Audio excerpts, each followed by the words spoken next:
Yeah. We most certainly can. Welcome back to the late edition. Just kidding. Welcome back to the Let's Have a Real Conversation podcast with Dashing D, that is me. AKA Dash. Okay. And I am JD, AKA He Who Pods. And we're back again. Thank you for being here. Thank you for listening, watching, subscribing, sharing with friends, and all that good stuff. And if you haven't, rate, review, and subscribe. And if you want social specific content, we've already begun rolling some out. I always look at the main camera and then forget the JD camera is right in front of my fucking face. Right in front of your face. It's written Always. all over your face. Yep. It's going to be That a part. sing-songy pod. I see that. Yeah. So don't forget to follow us on socials, and that is at LHRCPOD.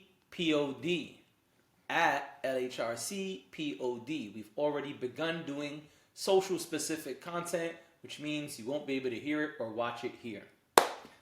That being said, It's true. let's keep it pushing. Real shit. What's going on, JD? Homie, you know, just living and breathing and stuff. Just living and breathing and stuff. That's All right. it. All right. I dig it. Just trying to pull up our topics. What's up over with you? here. You know, I'm chilling. You know, chilling. remember when dudes used to say chilling for a while? I do. I think it never went away. It never went away. You know, people who still say chilling for a while. Oh, that's the term, chilling for a while? Yeah.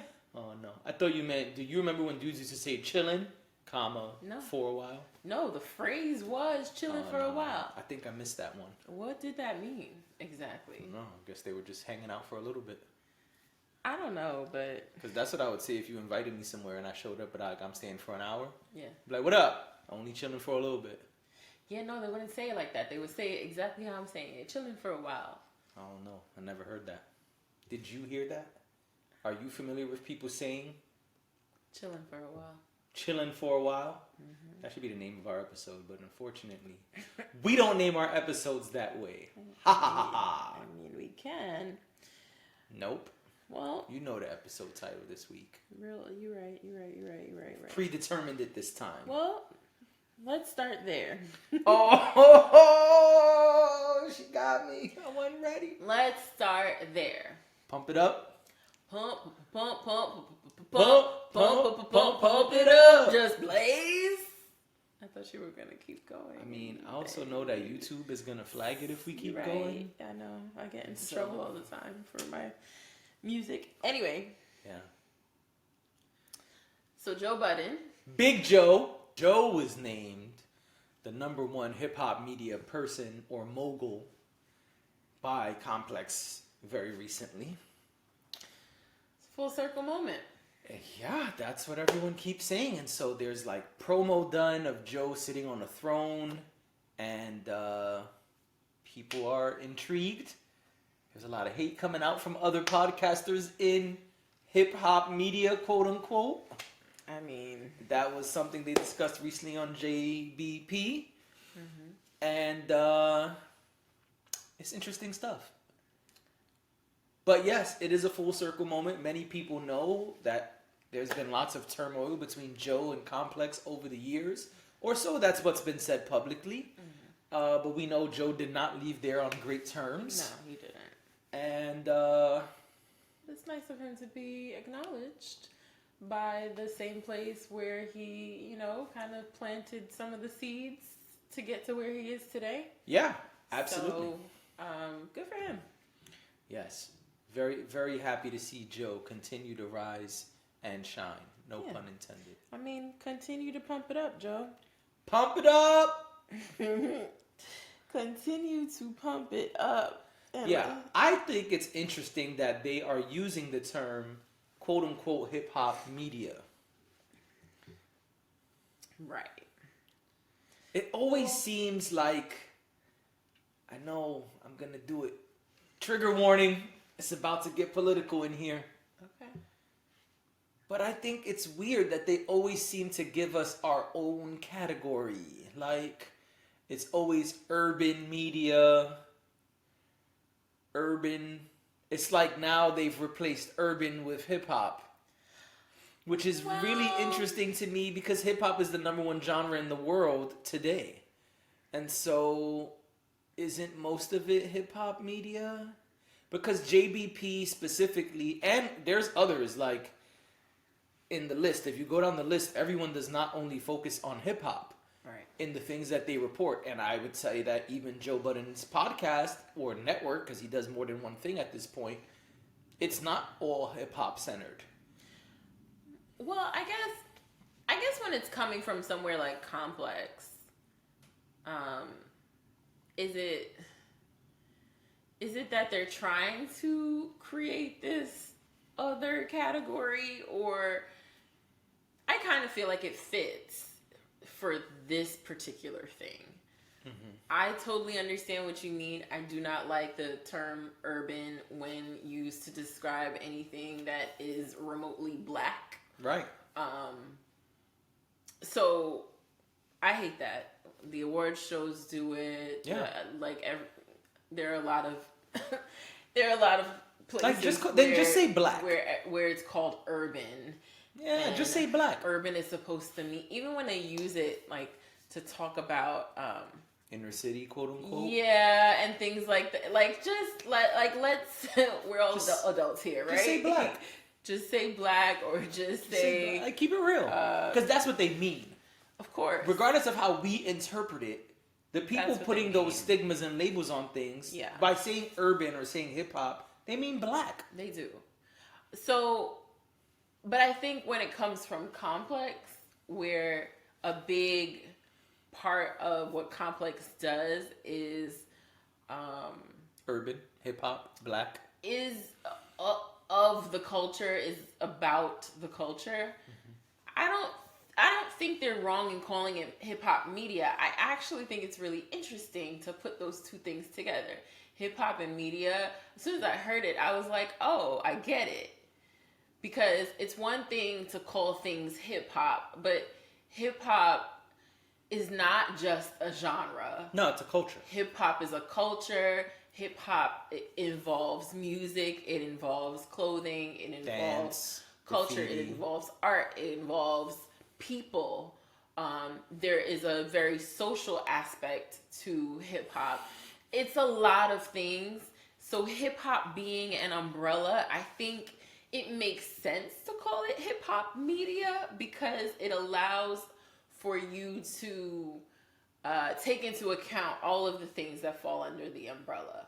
And I accept that from Complex. I don't think that I would hear it the same way if it came from, I don't know, Vanity Fair. I think if they say it even sounds, though the owners are also white. I don't think it matters. Okay. As someone who worked for a black brand that was owned by white people, I don't think it matters as long as the content and the mission and the integrity of the company remains in lockstep with what you would assume, right? So if Complex says we're about the culture and they put out content that is about the culture, everything they do is surrounding that, then I don't think that it cheapens it in any way. Don't get me wrong. I'm sure there's things that their white superiors have a hand in that, we could discuss. But I don't really think, I think if we took that approach with everything, then we would have nothing.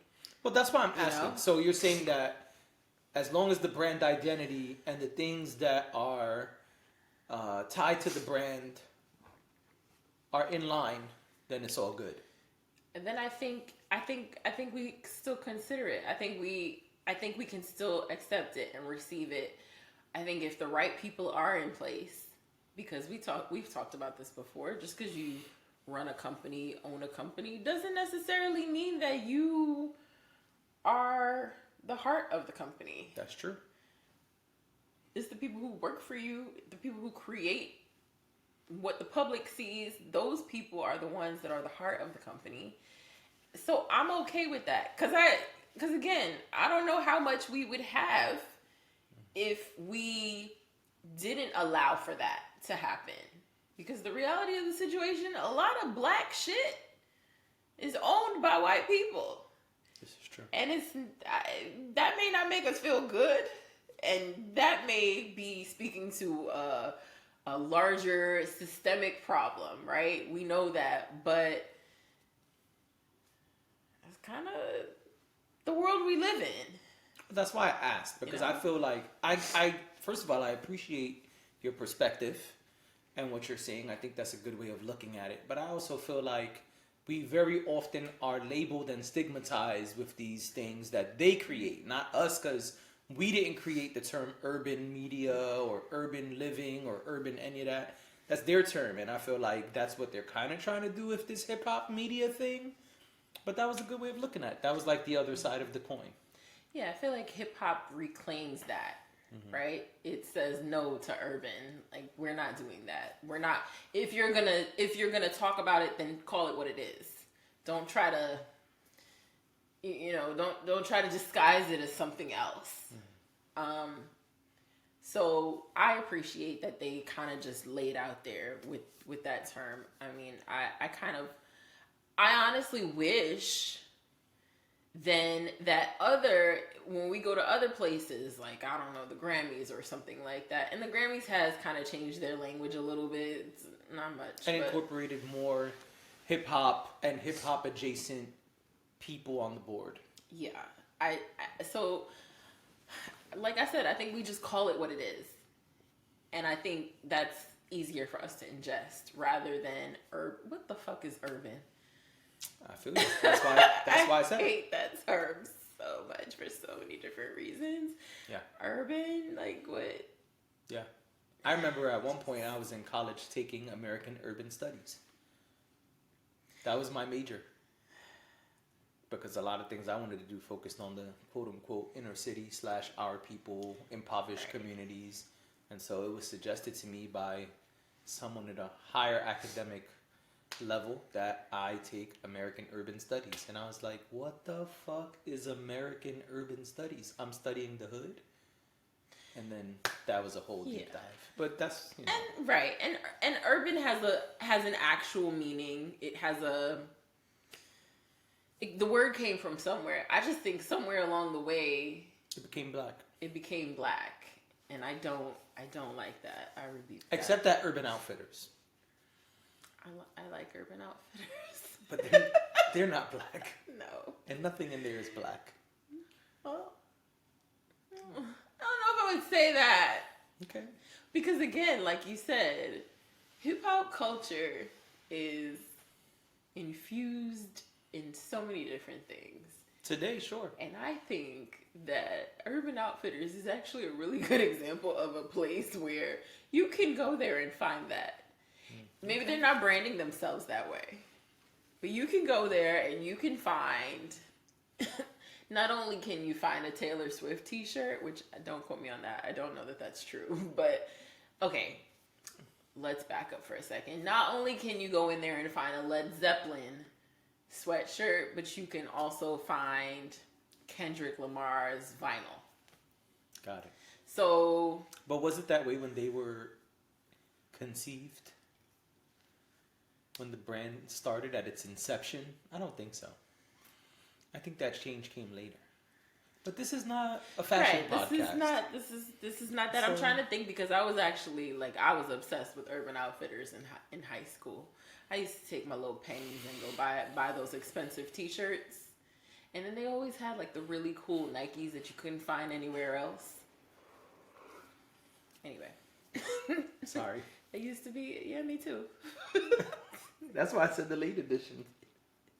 Podding late tonight. I know. On this Easter Sunday. We haven't done a late pod in a very long time. No, now we're back. Okay. And we're coffeeless because our intern is not here. Fucking Chris has a family. Who would have thought? When Chris celebrates Easter. Yeah, apparently. Apparently, you can't tell them they gotta come in That's against the law. on a religious holiday. For our unpaid intern. Yep. Okay, it's fine. It's fine. He can have today, but tomorrow He'll be hard at work. he better. Yep. He better edit the shit out of this. I mean, he's been hooking up our YouTube. He has. You know, I can't even. Our be YouTube mad. is flourishing because of Chris. Chris been doing his thing. Chris been Chrising? I'm sorry. The kids do shit like that, and I laugh every time. I feel like Chris is gonna send us a text. They're like, the math ain't mathin'. The Right. homework ain't homeworking. This food ain't fooding. The chicken ain't chickening. Exactly. I'm like, just shut up. Right. It's a little ridiculous, but it's fine. We can move on. Yeah. What else you want to go into? What else should we talk about? So, You want to keep it media? You want to go to music? You want to keep it celebrity? well, let's do.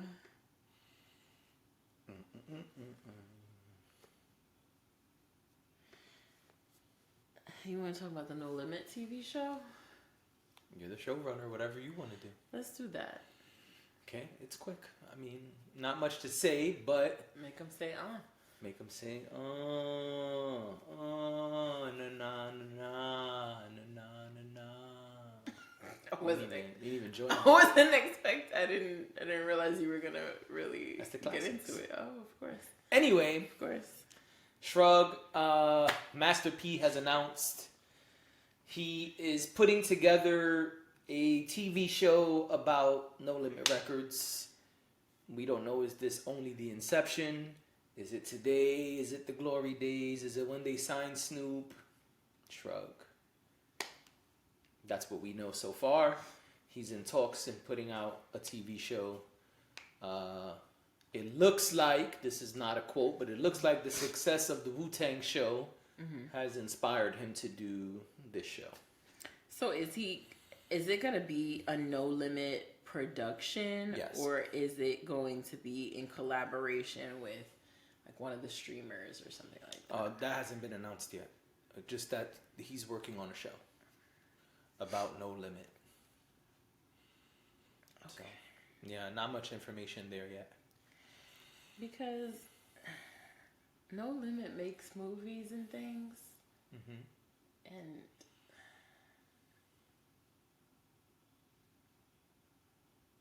I hope that he's collaborating with a studio or something. I would like for this to not be a completely independent production put on by No Limit. It is great to be able to do your own thing and create under your own brand. But sometimes that can have its drawbacks. And I would like to see them do something that, I would like to watch. And I just... All the professional ways of saying you don't want it to suck like the other shit. I mean, they've got some. Okay, so I remember Foolish. You remember Foolish? That movie? No. Okay. I don't think I've ever seen a No Limit movie. You remember I Got the Hookup? Oh, yeah. I remember I Got the Hookup. That was a No Limit film? Yes. Oh, who knew? I didn't know that. But then there's some other ones that just... Apparently there was an I Got the Hookup too. Never heard of that. Nope. Repos. I don't know that one either. You don't got to go down the list. It's okay. My point is, I think that they should team up with a studio. I think that maybe or hit up Hulu and see what, hey, big head, just something, because I don't want to see, or BT, VH1, who is available to help Master P and But not Lifetime though. No. Because what they did, we don't want that again. Hey, Big Yo, can you imagine? That's the email you send to the team at Hulu. Hey, Big Head, enter. We were wondering if you guys had any interest in this project that we're working on for quotation no limit quotation question mark. Yeah. And you don't even have to say And then imagine being at the receiving end. You just at work. Yeah. Doing your normal thing. You've got your water, your coffee, whatever. You put your, you just get ready and see what's gonna happen today. I mean, look at this. Someone's saying their someone, whatever. It probably don't even say Master P. It probably says his real name, which throws people off even more. Cornelius? They're just like, who the Something fuck like is this? I don't know who this is. And you open, click. Oh, hey, big head. No, Nelly is Cornelius. What does that say? Did this motherfucker start an email with Deborah, come here. Can you come see this shit? Does that shit say what the fuck I think it says? Percy Miller. Deborah, you see this shit? Who's Big Head? It'd be even funnier if it's an older person. They don't get the reference. No. They're just like, do they think someone here is named Big Head? They do. Is this a prank? What is this? Should we be concerned? Should we be concerned about Big Head? Call someone young over here. Hey, young people. What's going on here? What does this mean? Explain it to me, please. Word. They gotta call their Chris over? Mm-hmm. Alright, that's enough. I mean, listen. Good luck to Master P and the crew on all of their future endeavors. Got it. Right. So, okay, speaking of television.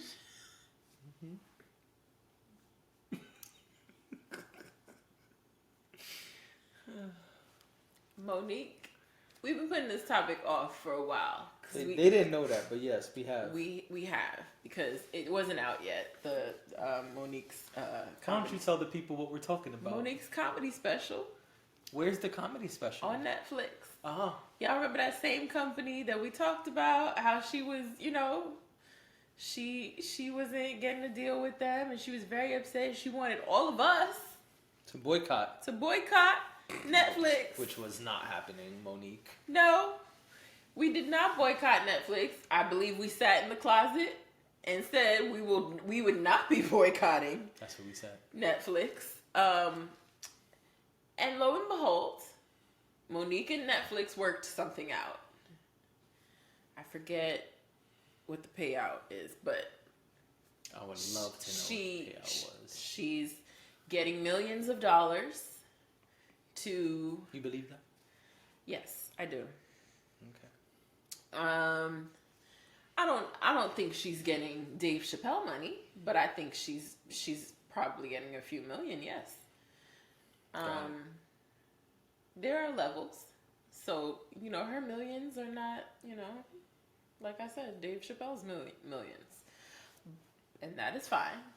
That is fine. As long as she's getting paid what she thinks she should be getting paid, I don't have anything to say. Because, listen, that's really all we could hope for. So, you're right. So Monique does this special. I think it's called My Name is Monique. Yes. Yeah. My name is Monique. It's a comedy special. And again, it's a long time coming. Monique was having this fight with Netflix years ago. So the fact that they are now here, the show is out, is great for her. Great for her. This is what she wanted. Yep. It is. She just wanted to be paid as much as Amy Schumer. Which did not happen. Anyway, so I watched the first 14 minutes of the special. I will not finish it. Oh, shit. All right. Talk about it. I saw the whole thing, but since you sparked it, throw it over to you. I don't know what's happening here. I really don't know what's happening. I don't want to know. I don't want to go any further. I understand that comedy is supposed to challenge social norms. It is why can't I talk tonight? It is supposed to bring to light current events, things that are important culturally in our society. I totally understand how stand-up comedy works. It may not be my favorite thing, but I certainly do understand how it works, and I understand how it functions. And some things just are not funny. But let me interject for just a moment. Do you ever find yourself watching and enjoying stand-up comedy, or do you just hate stand-up comedy all across the board? Yes, I find that I can sometimes enjoy it very much. Okay. I've been to comedy shows. Men like to take me to comedy shows. I don't know why. I don't have any tea, y'all, so I'm just gonna sip this big ass water while she does her thing. I guess the reason I bring it up too is because, well, listen, you want to hear about a comedy show invitation gone wrong? You can for a limited time only. You can go way back into time under Hardly Minding My Business and find an episode called Ginger Ale Guy, and that will kind of sum up for you how going to comedy shows went awry. But I say all that to say that I've been to comedy shows and I've sat there and I've laughed. I've also been to comedy shows where I've sat there and not laughed so much. I think it just depends. I also think that we all like different things. Yep. So even if it's comedy, it doesn't mean that every comedian you see is going to be funny to you. It just, we have our preferences. Yep. So, and there's different comedic styles. Exactly. Excuse me. Exactly. So I think I don't like to, and you know this, I don't like to speak too much on stand-up comedy because I feel like I'm not the person, I'm not their audience. So I already have a bias against it. So I'm kind of like, whatever. What I will say, to your point, is that I'm able to watch stand-up and still find it enjoyable sometimes. That being said. 1 second. I just asked you that. I knew the answer, but I wanted our listeners and viewers and the people on social media who are probably going to see clips to understand that you don't just hate all stand-up. Because we spoke about Chris Rock a while ago, and then now we're speaking about Monique. And so I just didn't want them to think like you're the stand-up comedian hater. No, and in fact, I make sure, especially because I'm a podcaster, I make sure that when the big comedy specials come out, I still watch it. And that's how I know it's not that I can't be entertained by it at all. It's just that sometimes I don't find it funny. And that's fine. And I know that there are people who said that they found Monique's special funny. I saw even in the audience that there were people laughing. Very much so. And that's fine. I'd imagine the people who paid to go to her show probably really, really like Monique's comedy, and that's perfectly fine. What I'm confused about is that I realize that we live in a world today where a lot of things have become more taboo. Yep. A lot of people are sensitive to discussing certain topics or having certain topics discussed in a certain way. Yep. I don't consider myself someone who is overly sensitive when certain topics are discussed. However, I try to be mindful of the fact that it could hurt someone else. Right. I don't know what she was trying to do here. Okay. I was uncomfortable. What made you uncomfortable? She was telling her story, and that was fine. I don't want to give away too much for people who haven't seen it, but she was telling her story about how she ended up in a special education class. For all of middle school. For all of middle school. Which apparently was 3 years at that school. Mm-hmm. Because most of the time, middle school is 2 years. Mine was 3. Okay. So she did, that happened. But she was also injecting other people's stories into it, like other classmates. She at one point speaks about her mother and her mother being illiterate. Yep. And I think we were supposed to think that her calling her mother illiterate was funny. And I didn't find that funny. And again, I'm not super sensitive about jokes that kind of toe the line or go over the line, for what it's worth. I was uncomfortable. I was just like, oh, so do you want us to laugh at this? She says no. When that moment happened, when she said her mom was illiterate, people laughed. And she said, y'all are fucked up laughing at me saying my mom is illiterate. Okay. I mean, to me, she was making a joke. Because I'm not disagreeing. I'm only saying that's what she said. I don't remember exactly what she said. It was not the first initial time she said it. But then when she says it again, and she says it, she talks about her conversation that she had with her husband because he felt that it was harsh. Yep. And when she says it again, she put a lot of sauce on it. She put a lot of sauce on it, like she wanted us to think it was funny. I think that time she did.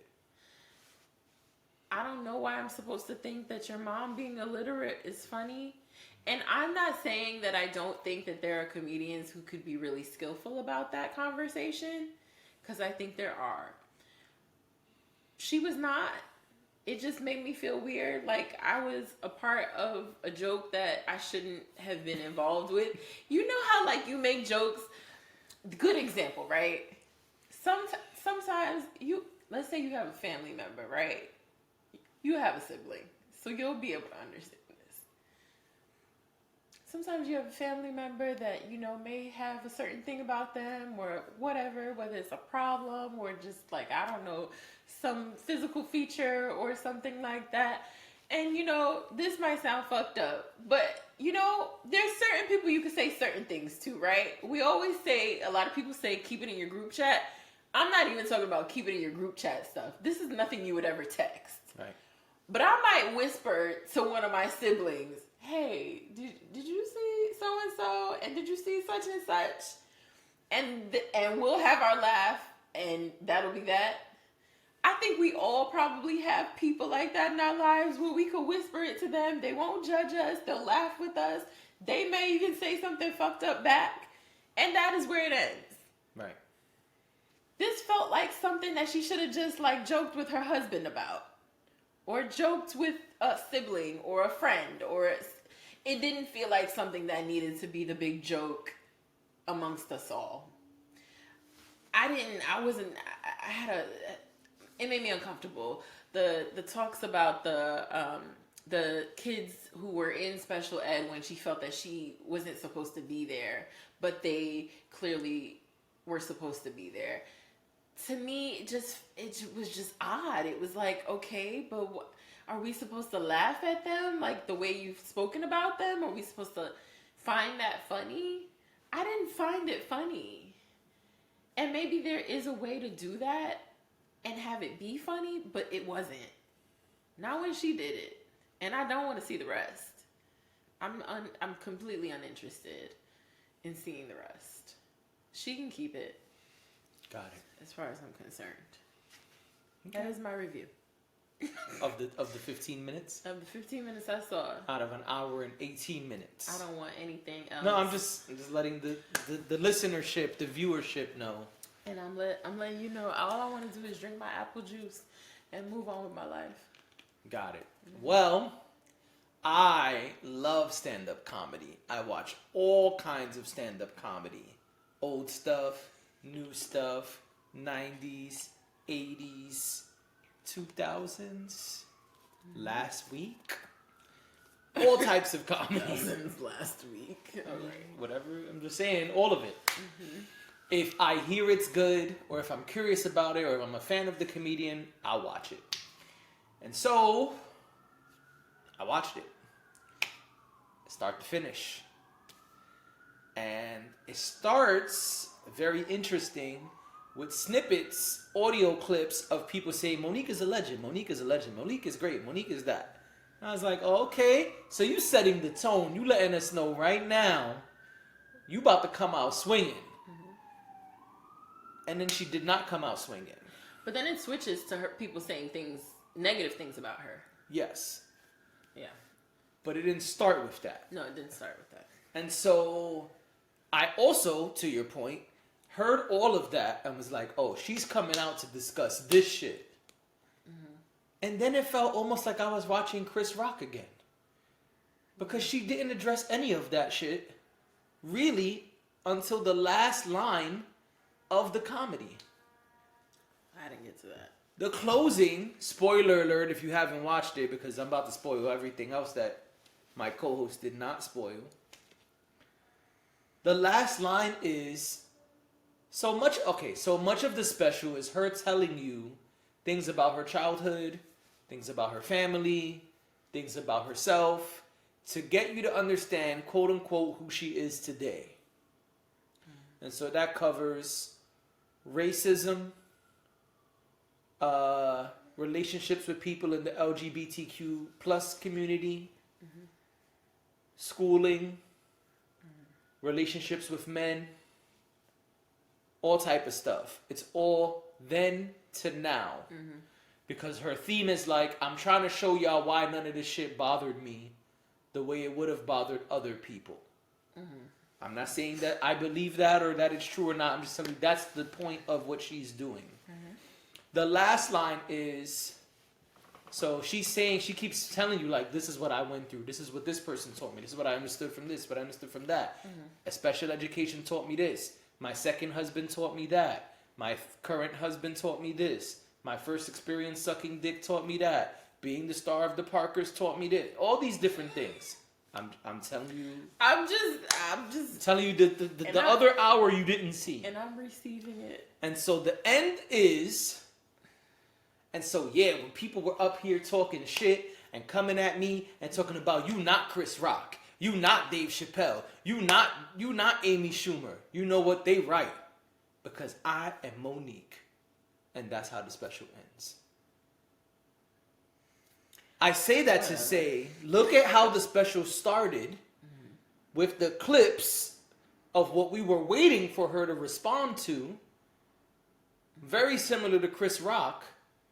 It was the end that she finally addressed it. And she really didn't address it. All she said was, my name is Monique. I would have made my whole stand-up about Netflix. Within reason, right? Because Dave Chappelle has made jokes about Netflix. Yeah. There's a guy I watched named Joe Coy. A friend of mine put me on to him years ago. He's a Filipino American.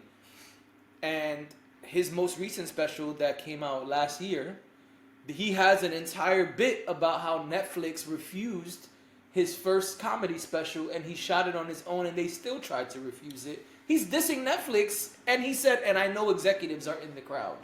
But fuck y'all for what y'all did to me before. This was such a missed opportunity for her. Like, these are the same people who fucked you over. Allegedly. Threw money at you. Who, in your mind... That's what I'm saying, yeah, allegedly. Fucked you over. And then threw money at you to do this special. Yep. You gotta poke fun at it. Didn't. That was half of her material as far as I'm concerned. And there was no mention of it. There was no mention of Netflix. The comedians, the 3 comedians that she named at the end,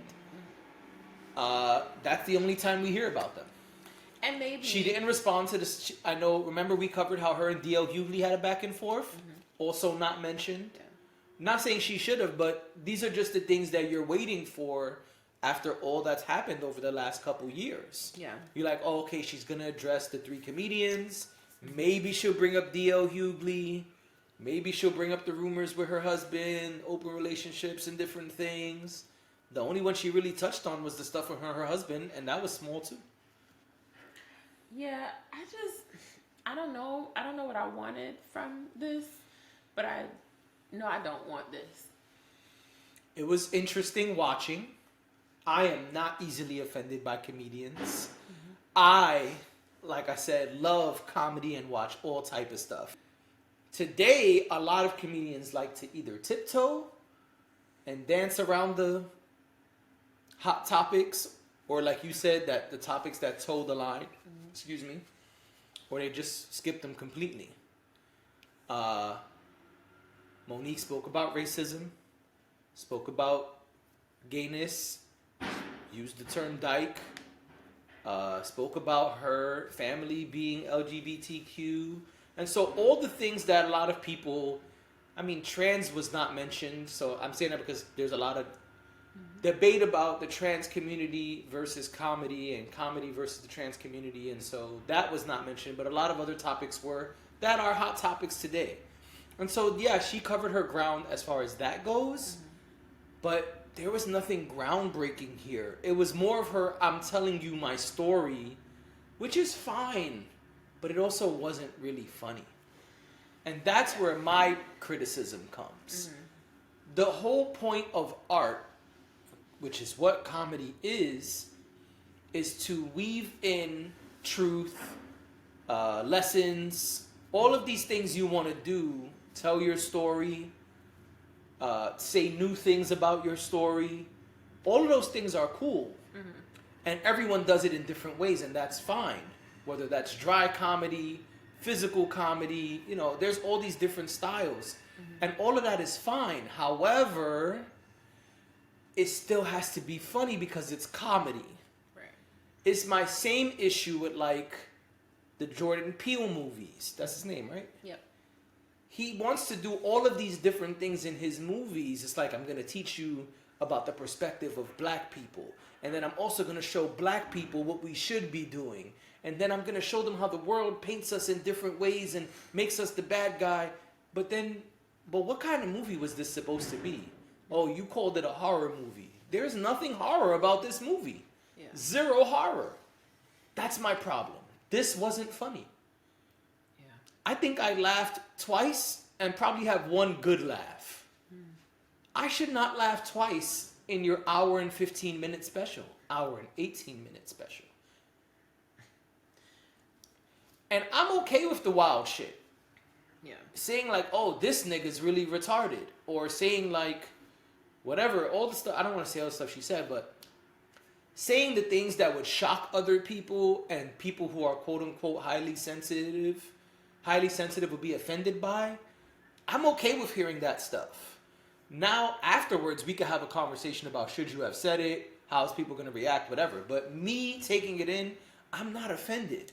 But the special education conversation was about 20 minutes. And I was like, wow, we really talking about special education for 20 minutes? This is interesting. That's the thing. It wasn't... And it was very detailed. Like, she even went into a bit about her best friend. Did you hear about the girl with the helmet and the chin strap? She mentioned it, but I don't think... So later in the sure comedy, she says that the woman's catch. name is Elizabeth, or Liz. I think she says Elizabeth. And that her and Elizabeth are still best friends till today. But she didn't know Elizabeth could talk until one day she took off the strap.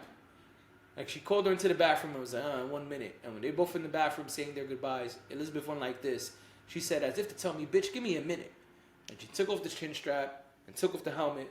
And her neck dropped like this. I'm not going to do the whole thing she did. But she said her neck dropped and she said, I can talk without the helmet on. And the joke was that Elizabeth had no neck control, which is fine to say. But then she started doing all this mimicky stuff where the head, or her neck and head are going like this, like my arm is flailing all around because she had no neck control. And I was like, but that's not funny. The crowd loved it. But to me, it wasn't funny. Was I offended for Elizabeth? No. I could see how Elizabeth, who's her best friend, allegedly, probably doesn't care today. I could also see how Elizabeth probably want to smack the shit out of her today. But was I offended? No. But it just wasn't funny. And that's my thing. If you're going to do all of this over-the-top shit, then it got to be funny. And I didn't find it funny. I didn't find most of the special funny. And again, very similar to Chris Rock, I was like, oh, the stuff I was watching this for, it's not here. But that's kind of what I'm... No, I'm adding to what you're saying. I'm not disputing. No, I was just about to say that that's the thing. I wasn't offended by it. It was just, it's like, okay, well. Like I think the term is the tasteless. That's the way to say it, right? Yeah, like it was kind of tasteless. It was tasteless, and it was just, maybe like I said, maybe I would have received it differently if it was funny. Then maybe it would have been easier to digest. You ever saw the bit about Bernie Mac having a retarded nephew? Yes. That was funny. Yeah. I don't know.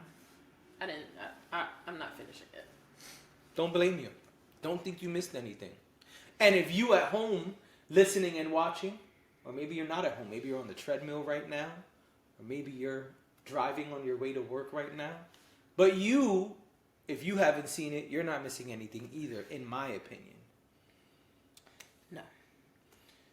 And so I also really am starting to wonder, and this is where my conspiracy theory brain, as they say, on the Joe Budden podcast, this is where my conspiracy theory brain starts to work. Is Netflix telling niggas not to address the real shit on their specials? Because Chris Rock waited till the last, 11 or 19 minutes of his 1.5 hour special, almost 2 hour special, and then Monique said literally one sentence at the end of her special. Is this what Netflix is telling their comedians to do? I have no idea. You understand what I'm saying? No, I get what you're saying. I just don't. I don't know. I think that's weird. I've got questions, Netflix. I don't know. But speaking of Netflix, The Woman King is on Netflix. Yeah! The Woman King is on Netflix. If you have not seen... Say it again. Now that I could watch to the end. Yes. And have. Again and again and again. If you have not seen The Woman King, it's on Netflix. Go watch it twice. Let's get them paid all the coins, as y'all like to say. Yes. Really excited about that. Good for them. So... You did not sound excited just now. No, I'm just tired. You're like, yeah, I'm really excited, and so...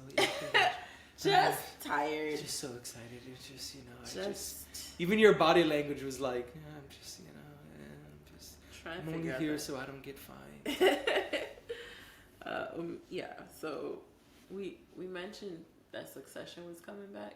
Ooh, Succession is weird right now. Did you watch the 2 episodes? Mm-hmm. All right, so we know the 3rd episode came out by the time you've seen this, but we're recording while it's airing, and so we have not seen the 3rd episode. So we're just going to discuss episode 1 and 2, and hopefully that's cool with you. Go ahead. Take it away. Oh, spoiler alert. Oh, mad spoiler alerts if you haven't started the new season of Succession. Fast forward. And if you've never seen Succession, go watch it. Definitely fast forward, but go watch it like we said last episode. That motherfucker Tom. That motherfucker Tom. Tom is...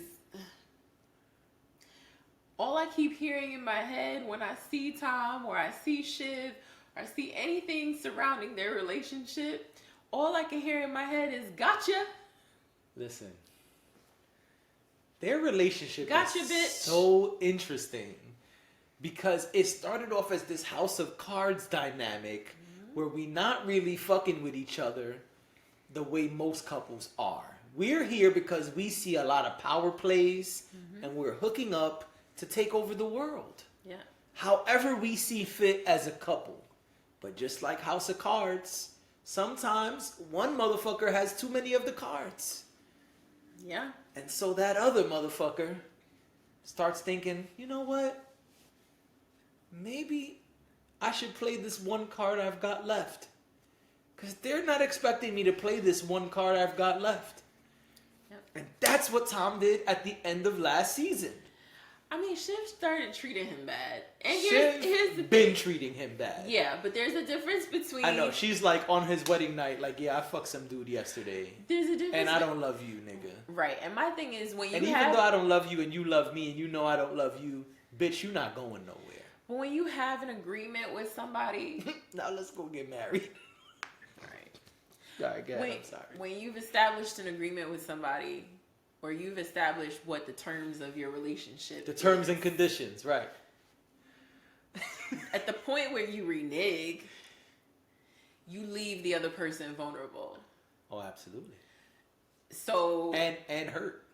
And hurt. So Tom was okay with the goings on until he realized that his wife, not only was it okay, this is how things are gonna be, but now it was, I don't even give a fuck about the things we decided on. At the point where Shiv said, I don't give a fuck about any of this. It's just what I want. It's my way or the highway. I'm gonna fuck other dudes. I'm not gonna have a baby. I'm keeping you out of the business. Like, I'm kind of icing you out a little bit and not keeping you abreast of what's going on. Tom was like, yeah, bitch. Oh, really? That nigga said, okay, but And Tom, that's the last straw. right. Tom said, you know what I'm gonna do? I'm gonna be on Team Logan. Team Logan. The kids are against the dad. I'm siding with Dad. I'm siding with Dad. You know why? Because Dad is gonna win every single time. Every single time. That's what Tom felt. And Tom, not only is Tom like trying to like really ingrain himself in the business with Dad, he's now getting Dad involved in the personal shit with Shiv. Let me tell you something. So, if you know me, you know I'm a huge Star Wars fan. Mm-hmm. And so, this is all bad guy Star Wars stuff. Mm-hmm. This is all Sith shit. This is all movement through manipulation. Yeah. It's all power plays, manipulation, and misleading movements / misdirects. It's like, oh shit, what's going on over there? Stole all your shit over here. Yeah. Oh look, something's really cool happening over there. Just rip down your whole plan. Mm-hmm. Not being like, oh, I don't even know what happened. There's now when the plant is on the ground, I'm in shock with you. Oh my God, what happened to the plant? Did you see that? How did the plant get ripped like that? I mean, it fell, but how did these leaves just completely rip in half? Wow. This is crazy. That's what Succession is, and I love it because everyone is on that shit. And so this is like, it's not in the thing that's cool to me about Succession, and I'm going to bring it back to Tom. But to me, the thing that's cool about Succession is it's not good guy versus bad guy. No. It's bad guy versus worst guy. Yeah. Versus another worse guy. Versus, oh, we're all losing. Let's team up against that bigger, badder, worse guy. And even when they team up, they're still manipulating each other. I fucking love it. And so back to Tom. There's that's no the one fly to be shit. trusted. No one to be trusted. And Tom realized that. And I love the scene at the end of last season when he goes to Greg and he's like, yo, what's up? You want to make a deal with the devil? I'm like, yes, Tom. Finally, Tom is like, yo, fuck all this shit. You know me and you are on the outside. Yeah. Tom said, you want in with me? I'm going in. Yes. What you want to do? And Greg put his big boy pants on. Was like, you know what? Fuck it. Let me grow up and do this with you. And now they're the Disgusting Brothers. And now they're the Smash. Now they're the Smash Brothers. They're the Disgusting Brothers, according to Greg. Yeah, I know. That's what he calls them, right? Yeah. There you go. Yeah. I guess they couldn't use the Smash Brothers. He goes to Tom and he goes, we're the Disgusting Brothers. I was like, what in the world? Filth. What had they done with Precious Greg? Do you remember season 1 where Greg vomited all over himself in the mascot costume? Yeah. And that's one of the greater stories of Succession. That Greg was this minuscule nobody who was like begging for anything, and now Greg is one of the higher ups at, what do they call it? AVN? ATN, there you go. AKA Fox News. Right. I mean, I feel like, what do they call it? A Cinderella story? I feel like this is Greg's Cinderella story. He's on his way. Greg is on his way. Yeah, I don't even think Greg is finished. No. I think by the end of this season, we're going to see a higher echelon. Yeah, Greg. I agree. Because, like, they even took away my favorite Greg line. He's like, yeah. We haven't heard of yeah in like a season and a half. We haven't. But I don't think we're gonna either.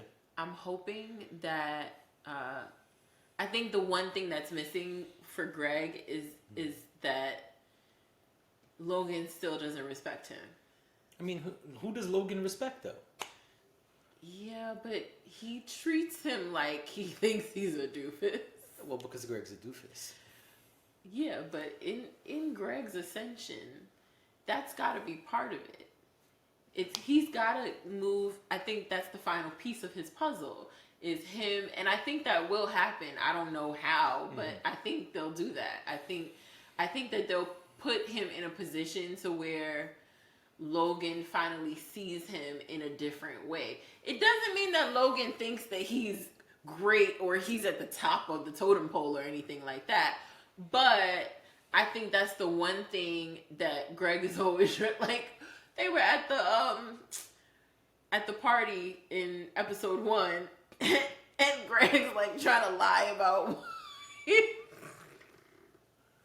Greg's trying to lie about what he was doing to Logan, and Logan is like, "Yo, what the fuck is wrong with him?" Like, and I think Tom is like, he's got he's got cameras in every room, multiple cameras. What do you mean? He's like, yeah, I fucked Shorty in the guest room. He's like, no, you fucking idiot. He's like, are you serious? He's like, yeah, why? What's wrong? He's like, the guest room? Yeah, you know, the one right next to the master bedroom. He's like, you fucking idiot. He's like, you better tell him before he finds out later. Right. Just like, everybody fucks Greg. Exactly. What did he say? Greg fucks anywhere or something like that he said this episode.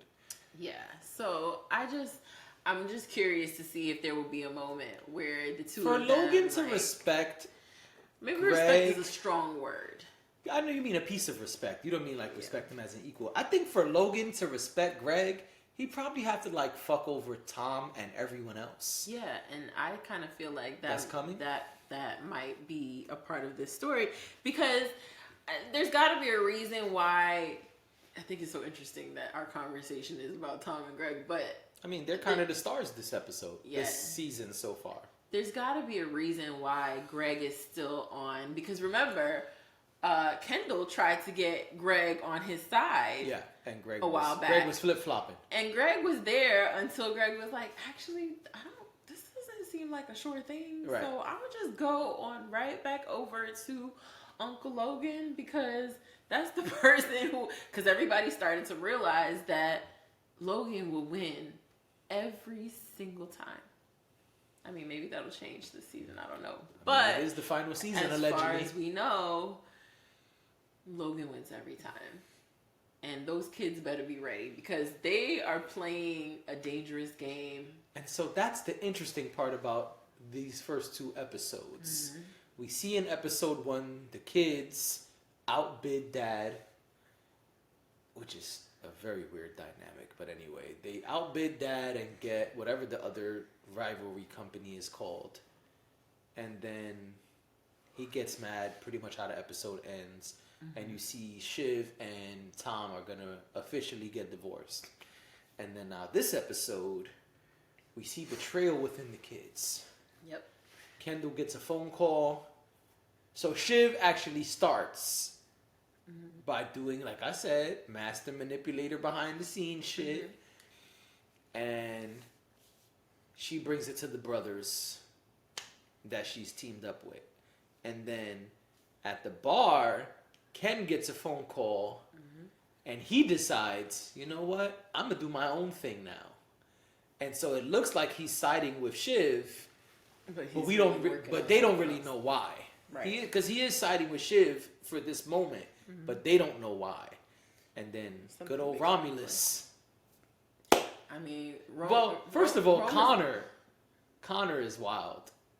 Connor don't give a fuck about nothing but himself. Yep. And his little fake political run. He want to be with the girl that don't want him. He want to be a politician so bad. With the girl that does not want him. Willow. Willow. Connor was stressing. Was like, I'm telling Dad, fuck all that shit. Right. Now here's what I think, or rather a question. And so, well, wait. Episode 2 ends with true betrayal. Oh yeah. because the siblings have united in a front against Dad, and good old Romulus is back with Dad, ready to suck the teat. Right. Because, I mean, Logan has a hold on Rome. Yep. Rome is interesting because he's always been the underdog in terms of the siblings. Yep. He's never truly been a front runner because he was kind of the playboy that would hang out and go out and get wasted and whatever. When we first met him, he had to be trained in order to join the company. Right. He had his dalliance with Jerry, which everyone ended up finding out at least something about what happened. They never really said if everyone figured out that they had something ongoing, sort of. I mean, I don't know what you call that. And then we don't even know how it ended. Speaking of that. Right. It's never, they And who knows, maybe it's still going on. I think they're going to come back to it because she's still in communication with him. Yep. We see that in episode 2. But he's like the sibling that, you can't really take, like, he doesn't take the business seriously, or at least he didn't used to. Right, not in season 1 for sure. At some point, he started caring about it, and because he was being groomed. Right. And that's the thing. He's like Logan's little pet. Yep. He's the one that Logan's like, and honestly, for what it's worth, Logan can jerk any of the kids around. Absolutely. But and does quite often. Yes. But Rome, he kind of treats him like his little baby. He talks to him very differently. It's almost like he knows that he can't push him in order to manipulate him. He has to love him and kind of nurture him to manipulate him. The mastermind that is Logan Roy is like, this character was written with genius. Yeah, well, one of the things of being a good leader is knowing that different people have different needs. Mm-hmm. And so where JD might need kind words of encouragement, Dash may need pressure. Mm-hmm. And then Chris may need something totally different. A kick in the pants. Yeah, he might need you to take him out to a bar and curse at him while you have drinks. Right. So the next day, he's off to the grind. Yeah. And so that's part of being a good leader. And Logan understands that. And he's also fucked up and doesn't care. And I think that's kind of what makes him fly. Like this episode, the end of episode 2, when he's like, I love y'all, but y'all are fucking dumb. Yep. He's like, y'all are not smart at all. Mm-hmm. It's like, and they all looked defeated. Even though... I would say not Ken. Kendall. Ken was smiling and shit. He was digging it. Kendall was smiling, but Kendall was also tortured. So sometimes when he's well, I'm gonna say Ken likes that shit though. That's the difference. So, like Kendall's the kind of person who likes to be beat up. Yes, he does. But they all, to me, when he said that, they all had these looks on their faces like, fuck. He even now that we've staged a coup, is still not. He still doesn't look at us as worthy or. But that's happens anytime a coup is staged against him. Or yes, but remember when Ken tried to get everyone against him at the board meeting that he was like running to? Yes. And he just kind of looked at him like, "What the fuck are you doing?" He told him this is my company, and he's like, "This is what you tried to do with your little bit of power? Yeah, you're a bitch, and you still can't fuck with me." And I was like, "Damn, can you imagine running 20 New York City blocks to get upstairs, get up there, and then that's what happens?" Yeah, yeah, a mess. So I'm curious. Predictions. Let's say the show ends at the end of the season with a chosen successor. Mm-hmm. Let's say all of the bullshit that's going on right now somehow gets wrapped up in a bow, right? And one of the kids, or maybe not the kids, someone becomes the heir to the throne. Mm-hmm. Who you got? I don't know. I feel like the easy answer is Ken, because we know this is loosely based off of Rupert, Right. and so that would be Ken. But they have I creative feel like- license. This is not a true. This Right. is technically not a true story. Right, but I feel So- like that's the easiest answer, and I feel like that's what a lot of fans want, because I see in the public, he's the most popular one, which I think is interesting, but anyway. I think he also has a lot of other things going on, so... The actor? Oh, okay. I don't know. I don't think anyone will be a Logan.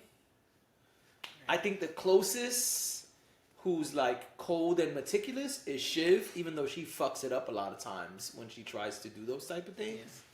Yeah. I think she's the closest in that regard, but I don't think they would let Shiv do it. I don't know, honestly. It would be super fly if it was Greg. I don't think it's going to be Greg. But that makes no sense, to be honest. I just love the underdog story, and so feel like that would really make the Cinderella story. I do too. If Greg just like, you know what? Yo, fuck the whole family. I got this shit. I think Tom is going all the way. Really? I don't know. I think there's a reason. I think there's too much leading on Tom right now. No. Because they like to do the misdirect thing on They this do. show. They do. But And so what is it, usually 12 episodes? it's been up and down. I feel I like don't by know how many halfway, episodes. Tom is going to fall. I don't think so. Okay. I think that Tom is being groomed. Oh, sure. And I think that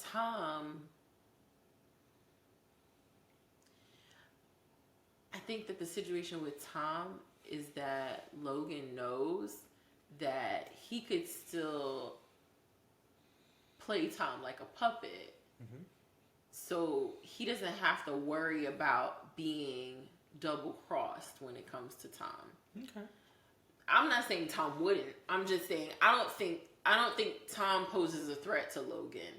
At this point, it At would be this harder, point. yes. Because So- he can't exactly just go back to Shiv. Right. And I think as long as Tom continues on the trajectory he's on, I think that's why we're seeing the divorce thing come into play. I think that Tom is going all the way to the end. But you don't think Rome coming back to Dad changes that? No, Interesting. Okay. I don't, because remember, Logan is not afraid to screw over the kids. You're right. So I mean, it's Logan's kinda not afraid like to screw over anyone. anyone, but I'm just saying, like, the kids specifically, right? Because, I mean, you know, some people could argue, oh, okay, well, maybe he has a soft spot and Rome will get it. No, I don't really think that's what's going to happen. No, I don't think so he's, either. I think the thing that he's been looking for is what Tom has. Tom is unscrupulous. Yeah, we know that. And that's the only way, according to Logan, Right. you gotta be unscrupulous. You gotta be smart about your decisions. You gotta think about the company, which, in a matter of speaking, is thinking about yourself. Yeah. And if you can think selfishly and you can act selfishly, then that's what you need. That's how you keep the company going. Right. I could totally see him propping Tom up. That would be interesting. And Tom and Shiv continuing to, along with their breakup, and none of the kids get it in the end. In the end, the kids get their payouts, and someone else completely different runs the company. The only thing I will say is that would be interesting, first. Second, I think that there's rumors that there's a show coming that's going to be the what's the term they use? A spinoff? Thank you. A spin-off of Succession. I can't see the Tom show. But maybe it won't be about Tom. Just because there's a spinoff doesn't mean the spinoff is going to be Oh, what happens a next? result of Oh, what okay, that's happens true. at the end. That's a good point. That's a good point. But I don't know. Right now, I'm sure this will change over the course of the season. Right, we're 2 episodes in. But today, that's what I think. Gotcha. I think that Tom is being groomed for the CEO position. I dig it. But that is our Succession deep dive. That was definitely a deep dive. You want to tell us about John Wick while we're in TV and movies? All right, so I've seen John Wick 4 2 times. I was about to say 4 times. No, I probably couldn't still be alive after watching it 4 times. Okay. I'm kidding. John Wick 4 is the most John Wick movie. Okay. I don't know what that means. I've never seen I know. that. I always see commercials that say shit like that when the movies come out. They're like, Rolling Stone says this is the most John Wick movie ever. Or like, Fast and Furious 27 is the most Fast and Furious movie ever. You know what I mean. Yeah. So, much like Fast and Furious, this is just another movie in the series that really doesn't do shit. It's just action. And so that part I don't have a problem with. But I don't go to John Wick expecting layers and layers and layers. I don't expect romance and love and family and trust and betrayal and all these deep, deep things. Politics. It's action. And so that's fine. But it's just action for 3 hours. Just action. The fighting scenes are awesome.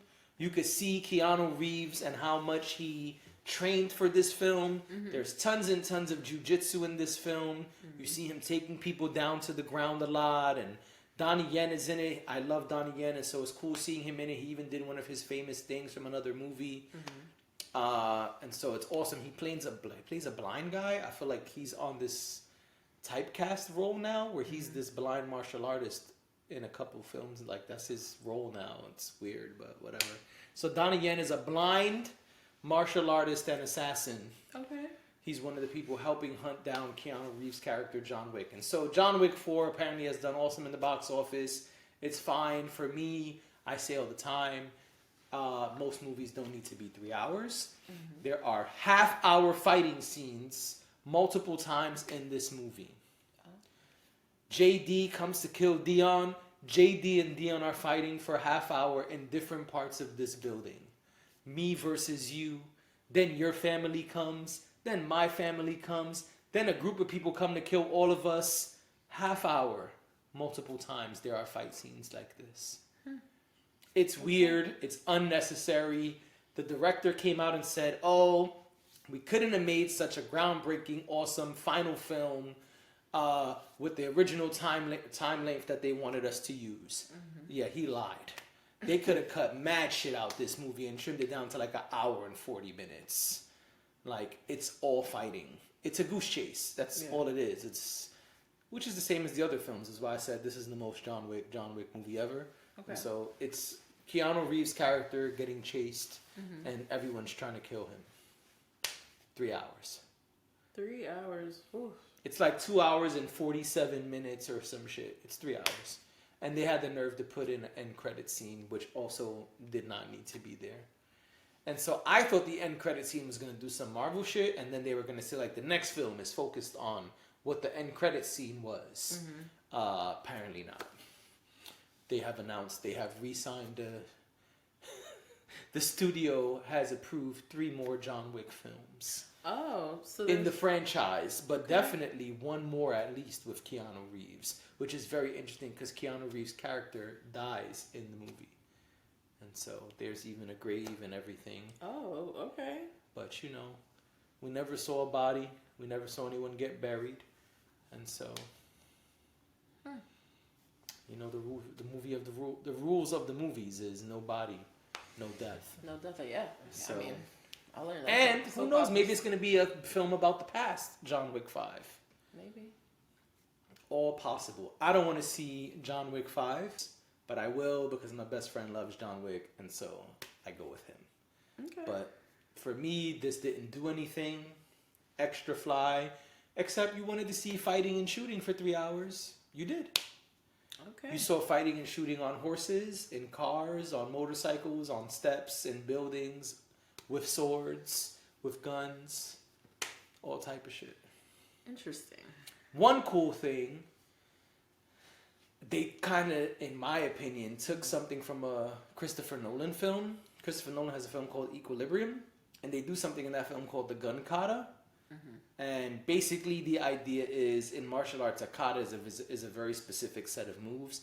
Kind of looks like a setup dance choreographed, choreographed setup dance in a sense. But in reality, what you're doing is this set of things is to help you fight in a certain way. And so if there's 10 people surrounding you, for example, you would do the kata and be able to maneuver in specific ways that will save your life or help you or whatever.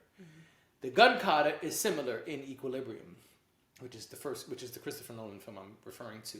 In Equilibrium, they explain that there's something called the gun kata, and it's the way to maximize effort and basically survive in any circumstance. And so the gun kata is this set of moves that you do with guns, pistols specifically, and you can survive in any situation.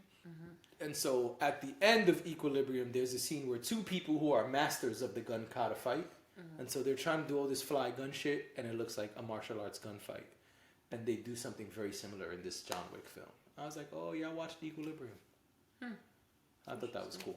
For me, that was a cool part. That and seeing Donnie Yen do cool stuff. Okay. That was it. But nothing groundbreaking here. It was a 7. It was a 7. Yeah. Nothing groundbreaking. Nope. Well, that's John Wick 4. What else you got? Let's move on to some music. Music makes me lose control. Music makes me lose control.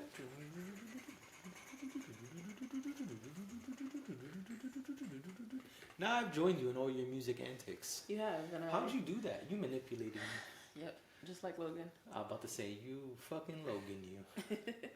Alright, go ahead, music. What music. 6 Lack. 6 Lack. Since I Found a Lover. Since I Found a Lover. It's a good album. Yes. I've heard it almost twice. 1.5. Okay. I'll be honest, I listened to it the first time immediately when it came out, and then totally forgot about it until we were doing pre-pod. And I was like, oh shit, I didn't listen to it a second time. I can't do my review thing. And so I'm not going to do my full review thing. What I will say is it's a smooth listen. It's quality music.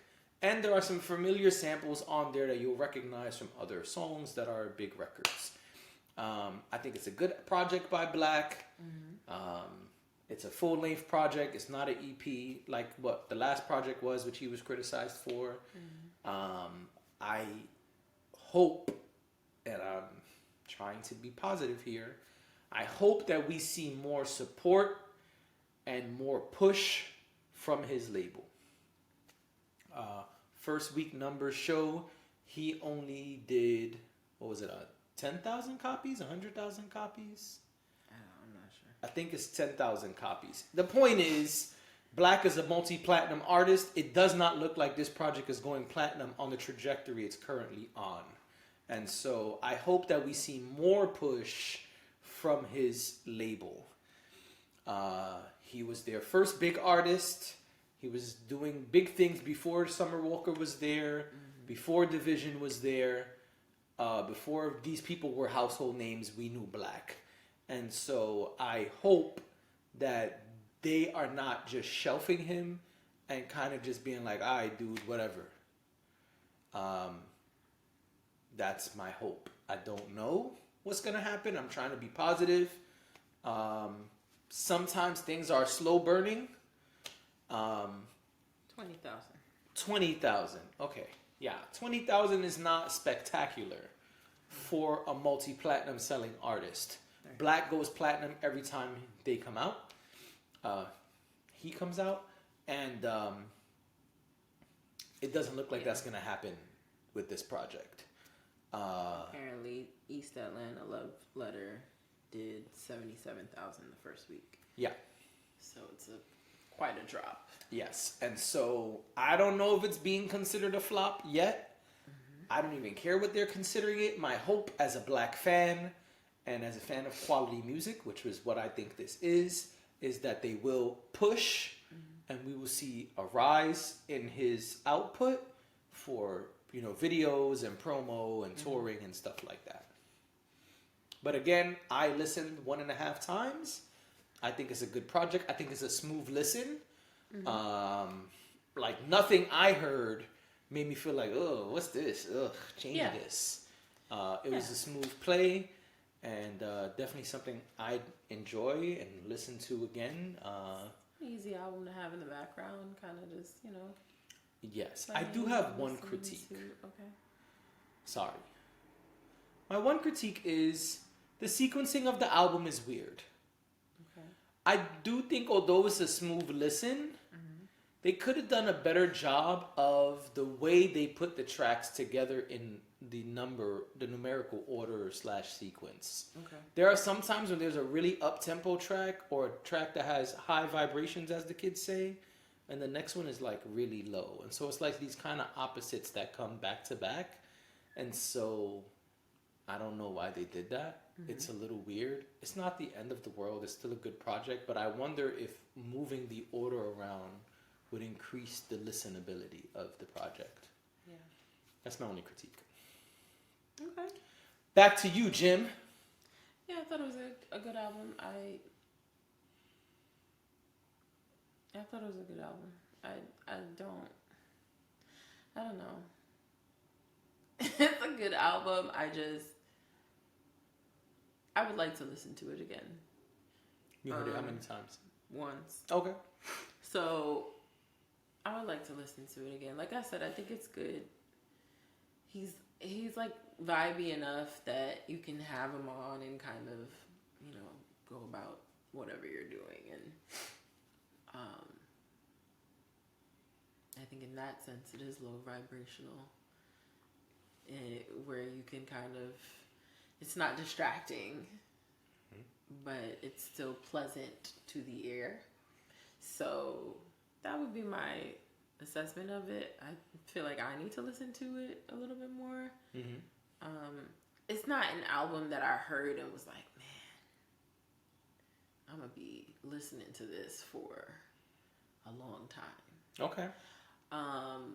But because I can kind of tell when I listen to an album if it's gonna be, I want to hear this again. Like I want to keep hearing this. That wasn't what it did for me, but I still think it's a good album. So yeah, it was good. Okay. But you said something that made me think about something else. You talked about, like the cadence of the album and the way that it flows in the sequence. The way that it flows, the sequencing, and made me think about something. What's that? I already know the answer, but the public doesn't know, so. Made me think about Dreamville Fest. Dreamville Fest 2023 happened, 2 weeks ago? A week and change ago? A week ago. It was last weekend. So, Dreamville Fest happened last weekend. As we all know, Dreamville. We sure do. They have this festival.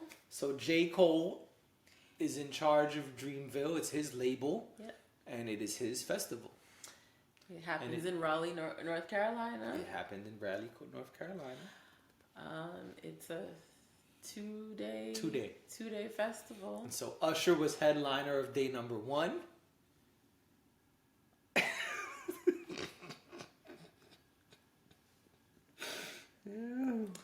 Listen, I don't have to remind everybody. I think everybody who listens to this podcast knows that Usher is my guy.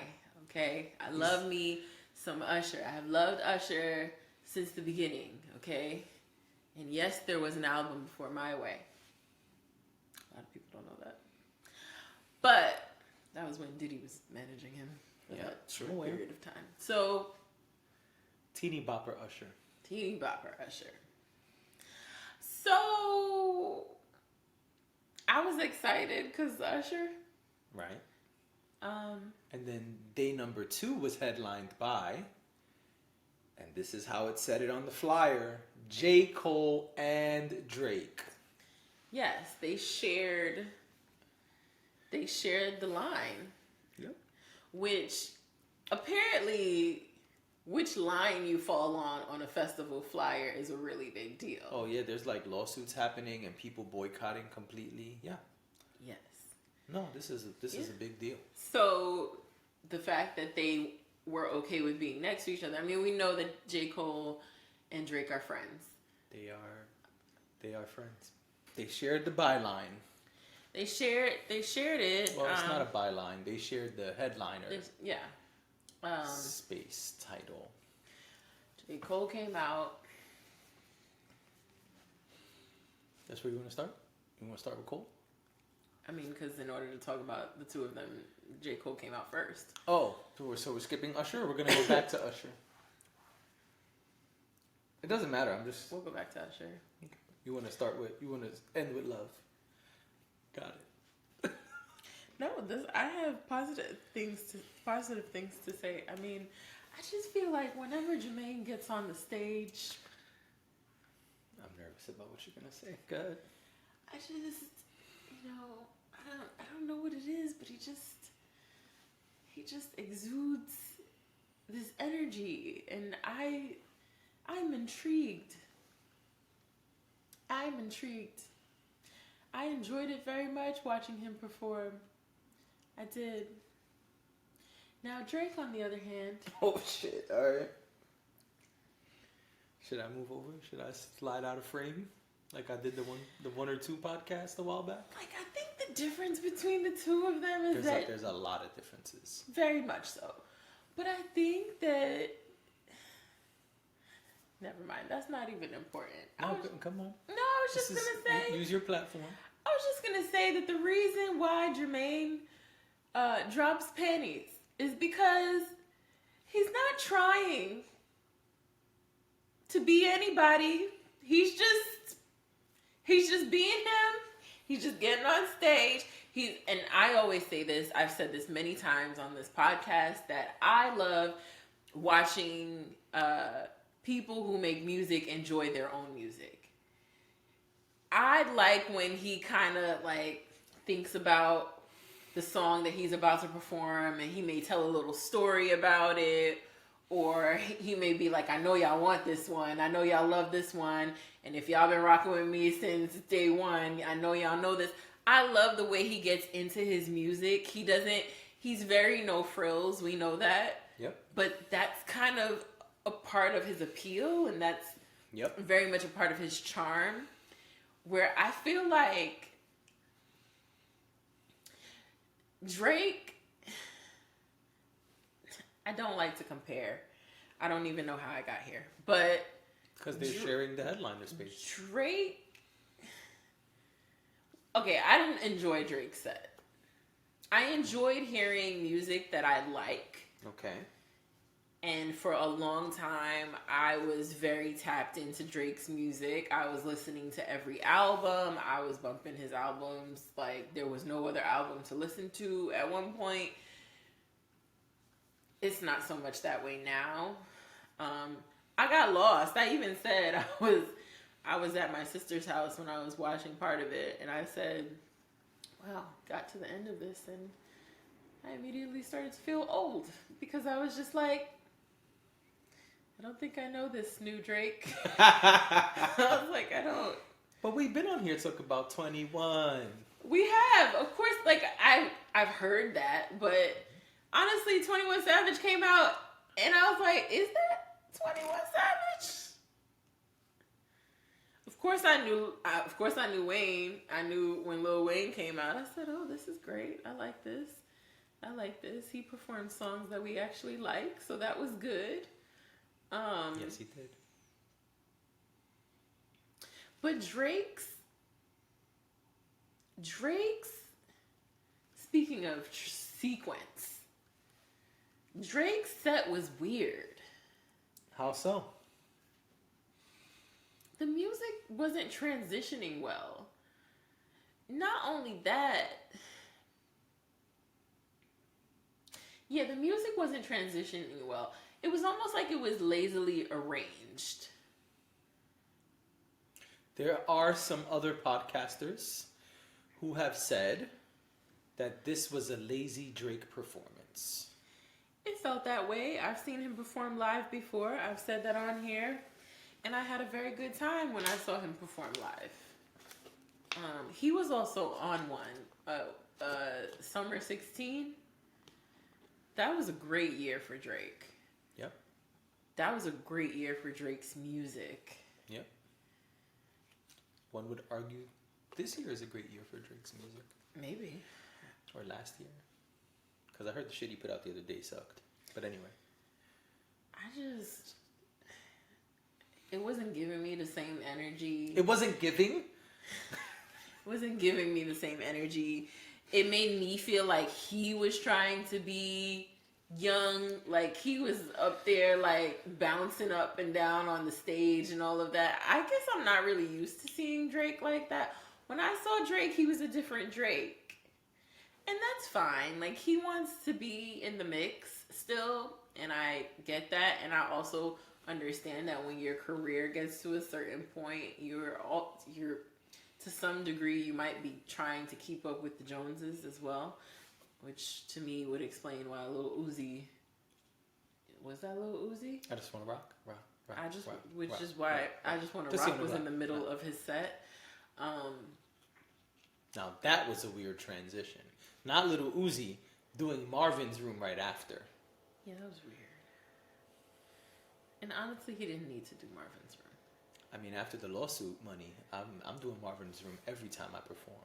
Yeah, but like maybe not after Lil Uzi Vert does his #1 smash single. And he was jumping up and down most of the time that he was on stage. Marvin's Room wasn't appropriate for this for this show he did.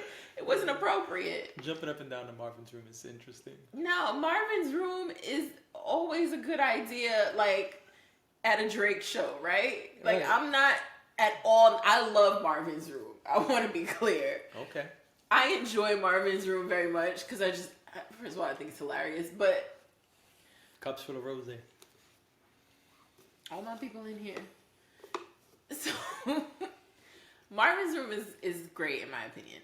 My problem with Marvin's Room at Dreamville Fest is that it just didn't belong.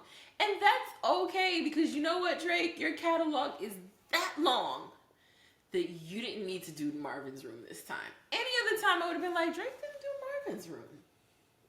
This time though, seeing him with the energy he had and what he seemed to be trying to do, keep it upbeat and, youthful, I guess. He didn't need to do Marvin's Room. It was weird. It was weird where it was placed. I don't like the fact that the songs weren't arranged in a way where some of his best verses could shine. I think that the songs were just arranged in a way where he did the first verse and that was it. Yeah. And that bored me. I don't care about that. Okay. That's not what makes Drake great. But didn't Usher do the same thing? Gotta compare a little bit here, sorry. We're gonna talk about Usher. You got it, boss.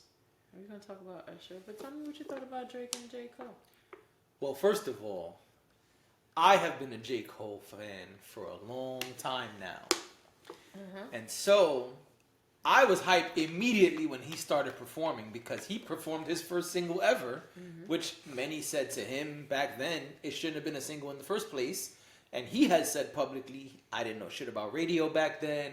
I didn't know about how songs work. I just made a hot song and we shot a video. I ain't know shit. And so for him to do Who Dat to start, that was telling you, hey, this is for my day one fans. And so that was super fly to me. And then he kept going. I thought Drake bringing him back out to close the show was interesting, but then I didn't think that was the song he was gonna do. And it was weird. I almost feel like something happened there. Like it was weird. It was because I'm not mad at J. Cole doing one last song, but I didn't think that would be the song. But it almost sounded like they were gonna do a song together. Right. It sounded like they were gonna do "Hit It in the Morning," which is the song they have together. But then, which would have been a weird closer too. I would argue that would have been the transition over to Drake's set. That's what I imagined. When I saw them on the flyer, before I saw this or knew when it was or anything, I was like, oh, if it's the way it is, J. Cole and Drake is coming out second, then the transition would be fly to be in the morning. Because that's the song they have together. They have others, but that's the song everyone knows that they have together from Cole's first album. And that would be the transition to Drake's album. I also was curious are they gonna do what some people do? Like I've seen Mary J. Blige and Jay-Z in concert together. Yeah. I saw Mary J. Blige and Nas together in concert. And both times, both legendary MCs, when they came out and did their stuff, it was like a little bit of Mary, a little bit of Nas, and then same thing. Hove, actually with Hove, it was kind of the reverse. Hove came out and did like a shitload of hits, and it was like, I'm out. And then Mary came.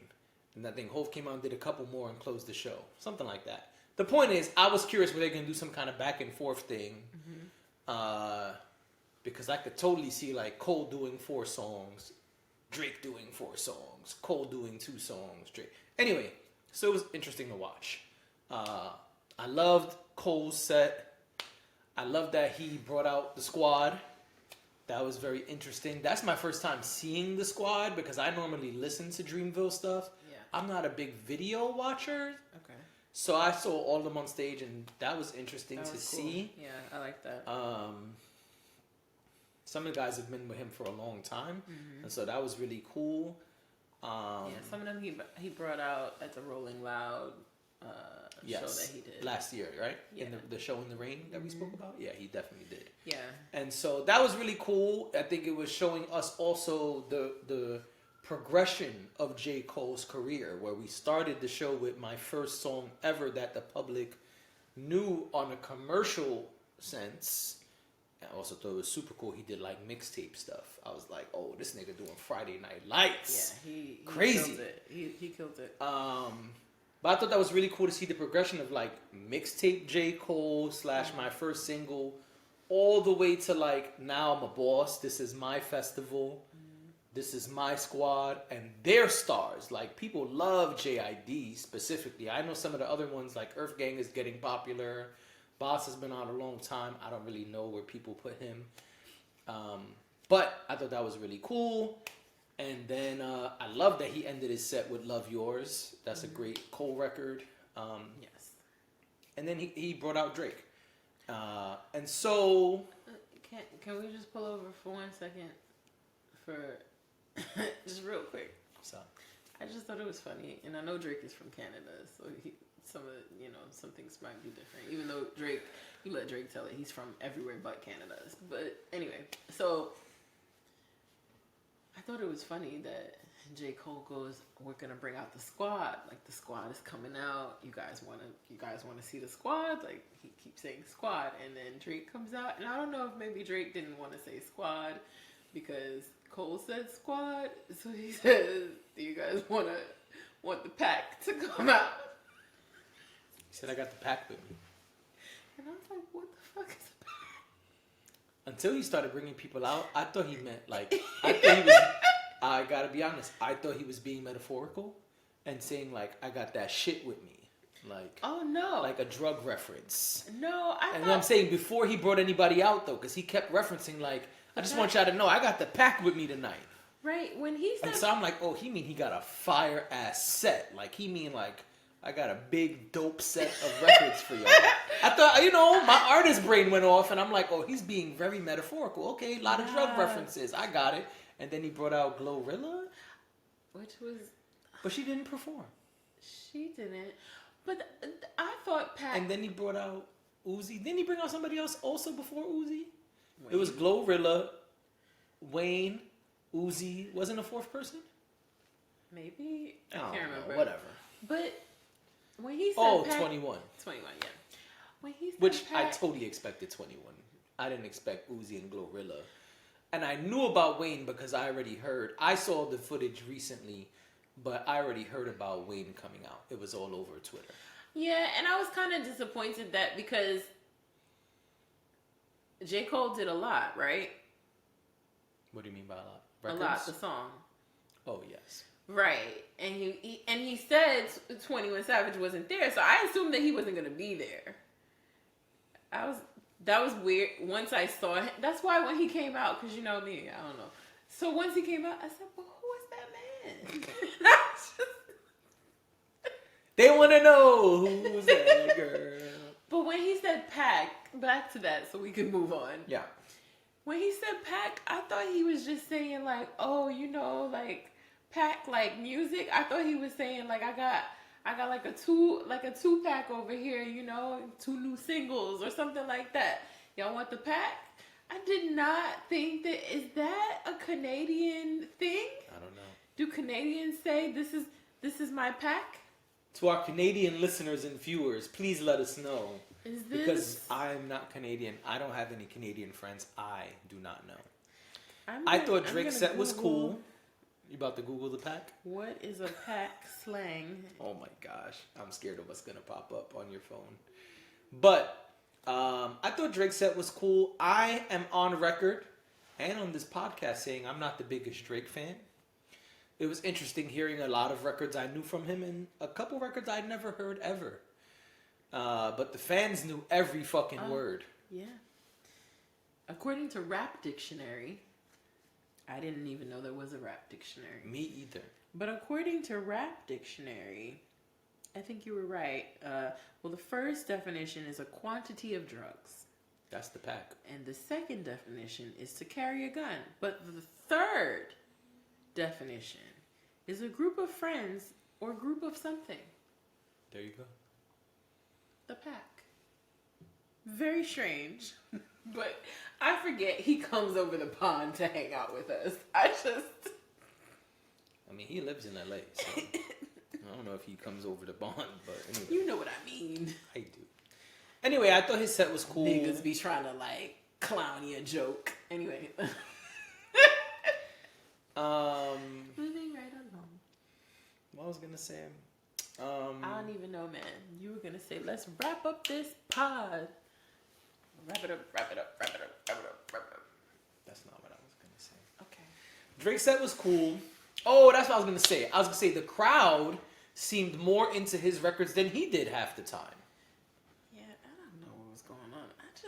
That was interesting to me. Drake been phoning it in, and we talked about that already. Drake don't give a fuck about nothing no more. Drake said, my friend asked me to do this. And he made that very clear. My friend asked me to do this. Well, that made me a little uncomfortable. Did it? Why you keep telling niggas you got a festival? Why you keep reminding niggas how long you been around?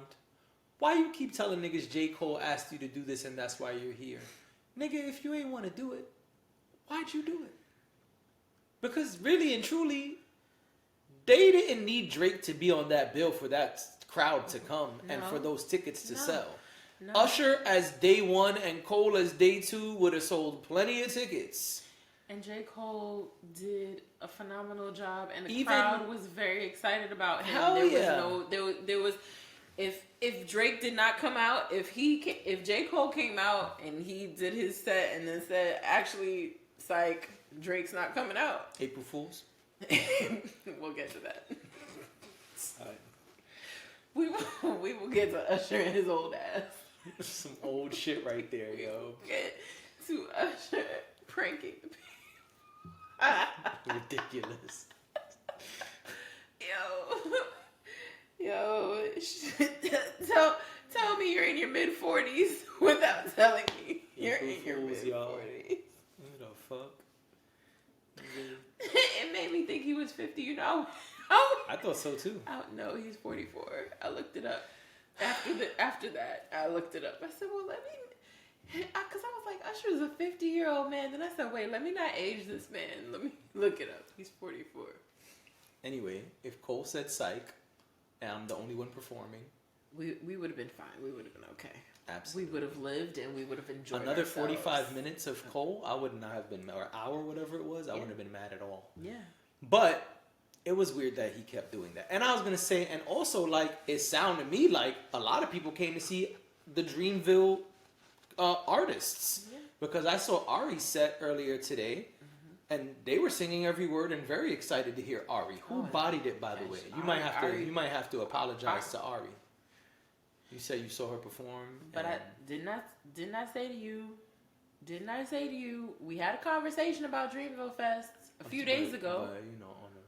I'm about to say what I said. Okay. We had a conversation a few days ago, and I said, when you're on your home turf, things are different. And she's from North Carolina? Well, Dreamville is her label. Oh, I get what you're saying. So she's at home. Like, that's, she got home court advantage at the Dreamville Fest. That she's with her people. She's her shea butter babies. Yes, That's so fly. She's in her comfort zone. I was gonna say, I can't believe you didn't know that, but I didn't. And I'm a shea butter baby. I am too. She is in her comfort zone when she is at Dreamville Fest. I would imagine, because it's like you're at home. It's like people came to y'all's house, and you can perform and you can do what you need to do and you can feel comfortable. I did not enjoy her at Roots Picnic. I just didn't. And I'm not going to apologize. I'm not going to apologize for not liking. See, and you talk about me and my Super Bowl Rihanna hate. I did not enjoy it, but I did say I don't think it's that she's not talented. I think it wasn't the right space for her. I said to you a few days ago, I think that she had home court advantage, and I think she took full advantage of that, and she killed it. Yeah, she looked great, sounded great. Mm-hmm. Definitely killed it. I have nothing bad to say about her performance. It was great. I was mad when it ended. Yeah. I was like, oh no, so soon? It was come so back. Good. It was Encore. so good. Yeah. No, it's just me. I mean, else. It was a solid 30 minutes. Absolutely. It was a solid. And that's not easy to do. No. She's still a relatively new act. Especially in her little dress. In her little dress. It was cute. She looks great. Nods in agreement. Yep. Going back to that. Mm-hmm. Because I don't want no smoke. Yep. I wasn't even mad that I could see her panties. Oh, man, I got to watch it on my big screen now. I have to get another view, Ari. She turned around at one point. I said, "Oh, okay, have to good put for it on you, my, girl. Got to throw it on the 55-inch 4K now." Nah, I'm just playing. That don't sound nice. Just kidding. Ari was great. Yeah. J. Cole was great. Drake was cool. He was cool. Usher baby. It's very rare that I have something bad to say about Usher. All right, so let me start. Okay. I'm gonna start towards the end, and then I'll come back. Okay. So I'm glad. Yep. That I know how R&B niggas give it up. Yep. And I'm glad that I was listening to this and not watching most of this. I did like some watching, some listening, some watching, some listening. But at one point I was listening and walking. And the phone was in my pocket and I was enjoying listening. And I heard the crowd react very strongly. I know exactly what you're talking about. What's going on here? Let me take out my phone. Maybe he got a special guest. And he did have a special guest. His shirtless body. I was like, all right. Get it, man. Listen. I'm not mad at all at Usher performing shirtless. If my body looked like Usher's, I might pod shirtless. You know what I'm saying? I might just show up like, all right, I got a wife beater on. That's all I got for y'all. I said, sorry, I don't even own shirts anymore. You know what I'm saying? I was all right, Usher. Let him know, son. And what was he doing in that moment? Was he standing up? He was singing Glue. But was he standing up? Is this a trick question? No. Oh, he was standing, yeah. Oh, so you didn't. And I just saw the shirtless was like, all right, cool, and put it back in my pocket. So you didn't see the part where he got on the floor and basically did the Magic Mike move that I came on here and said I didn't like to see white men do. I did not see that. That's funny. He definitely did that. But I did see him dancing a lot because I watched the first maybe 15 or 20 minutes of it and I saw him doing lots of dancing and killing it. So when he took the one side off of the headset, Usher is always great. Yep. This was a great reminder that Usher is great. And now I don't feel like I need to go to Vegas. Nah, I still want to go to Vegas. That's cool for you. But I don't feel like I need to go to Vegas. I never was going to be able to afford Vegas. You didn't get the Vegas show, though. Oh, definitely not. But I'm cool with what I got.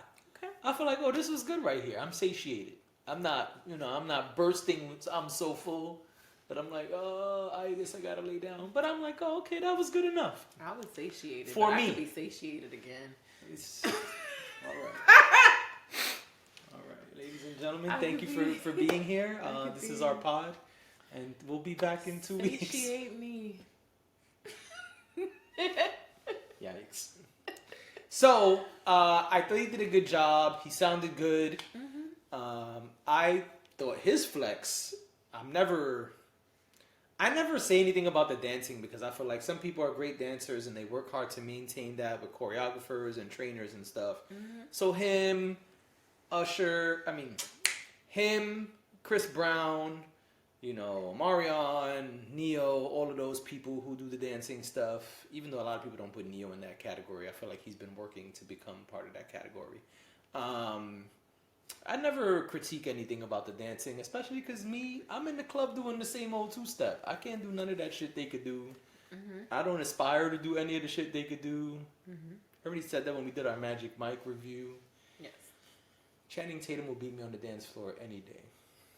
I wouldn't even challenge him. But I thought Usher's flex was the way he was able to adapt and change his pitch. And at one point, he even said it. He's like, "You heard how low my voice got? Yeah. This is like alto right here." And I was like, "All right, Usher, you flex on him." I was not mad at all when he flexed on him. And he sounded great performing Glue. Oh, he sounded great performing Glue. Mm-hmm. I could totally hear Glue being added to like his set list from now on. Mm-hmm. I was very happy to hear him sing and curse during Bad Habits. I really like Bad Habits. I don't know if it'll be on the next Usher project. I hope it is. Mm-hmm. But that's my shit. I was very happy to hear him sing it. I did not expect him to. And he cursed, unlike some of the streaming sites. They don't have it with the curses. Yeah. Yeah, I don't have anything bad to say. I did think some of his choices, much like what you said about Drake, I thought the sequence was a little weird. I think with Usher, you could see it was more intentional. Mm-hmm. It was more planned. Right. That like, we're trying to take you on a journey, and it felt like, oh, you're taking us all over the place to kind of flex. Yeah. I think that was the intention, and I think that came across very clear with Usher. And he did not need to say, "Yo, y'all know how long I've been around? Yo, y'all know how long I've been doing this?" No. My first album came out in...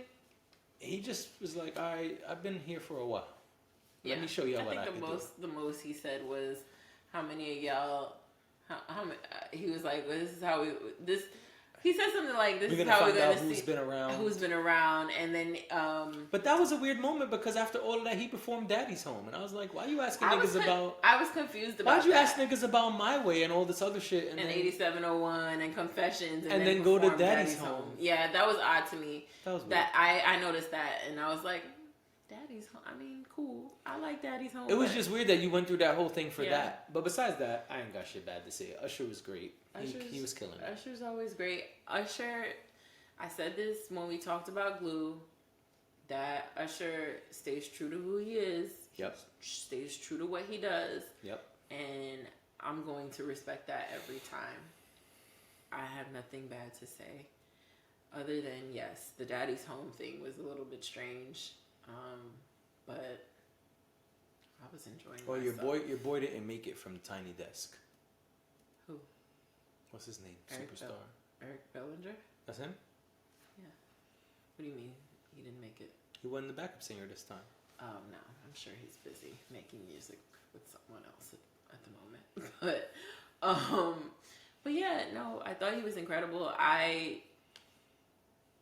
Like I said, I think he stayed true to who he is and what he does. He had the band behind him. And he made sure to let the people know, give the band props because they've been killing it for the whole hour or whatever I've been up here.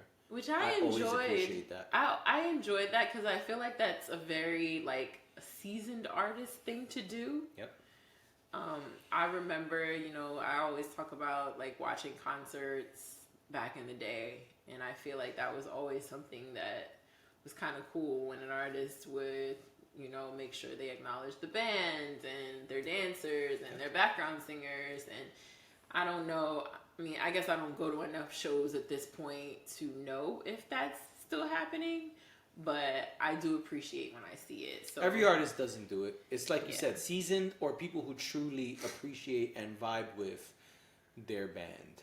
Yeah. I remember the first time I ever saw Lupe Fiasco at Irving Plaza. He did this whole thing of just for the next 5 minutes, we're just going to appreciate the band. Yeah. And each band member, he let them rock out for a whole minute. He's like, okay, nobody else make any noise. Drums, go crazy. He was literally like, all right, Okay, that's your minute. Okay, now you in it. Yeah, was I love this that. is super fly. Yeah, that's amazing. Agreed. So Usher killed it. I was surprised Usher didn't bring out any guests. Honest. He did the whole shit by himself. Oh, did he bring? the I'm City sorry. Girls. Yep. Which Yep, he did. Young Miami. Well, I guess both of them look like Xena Warrior Princess. Just.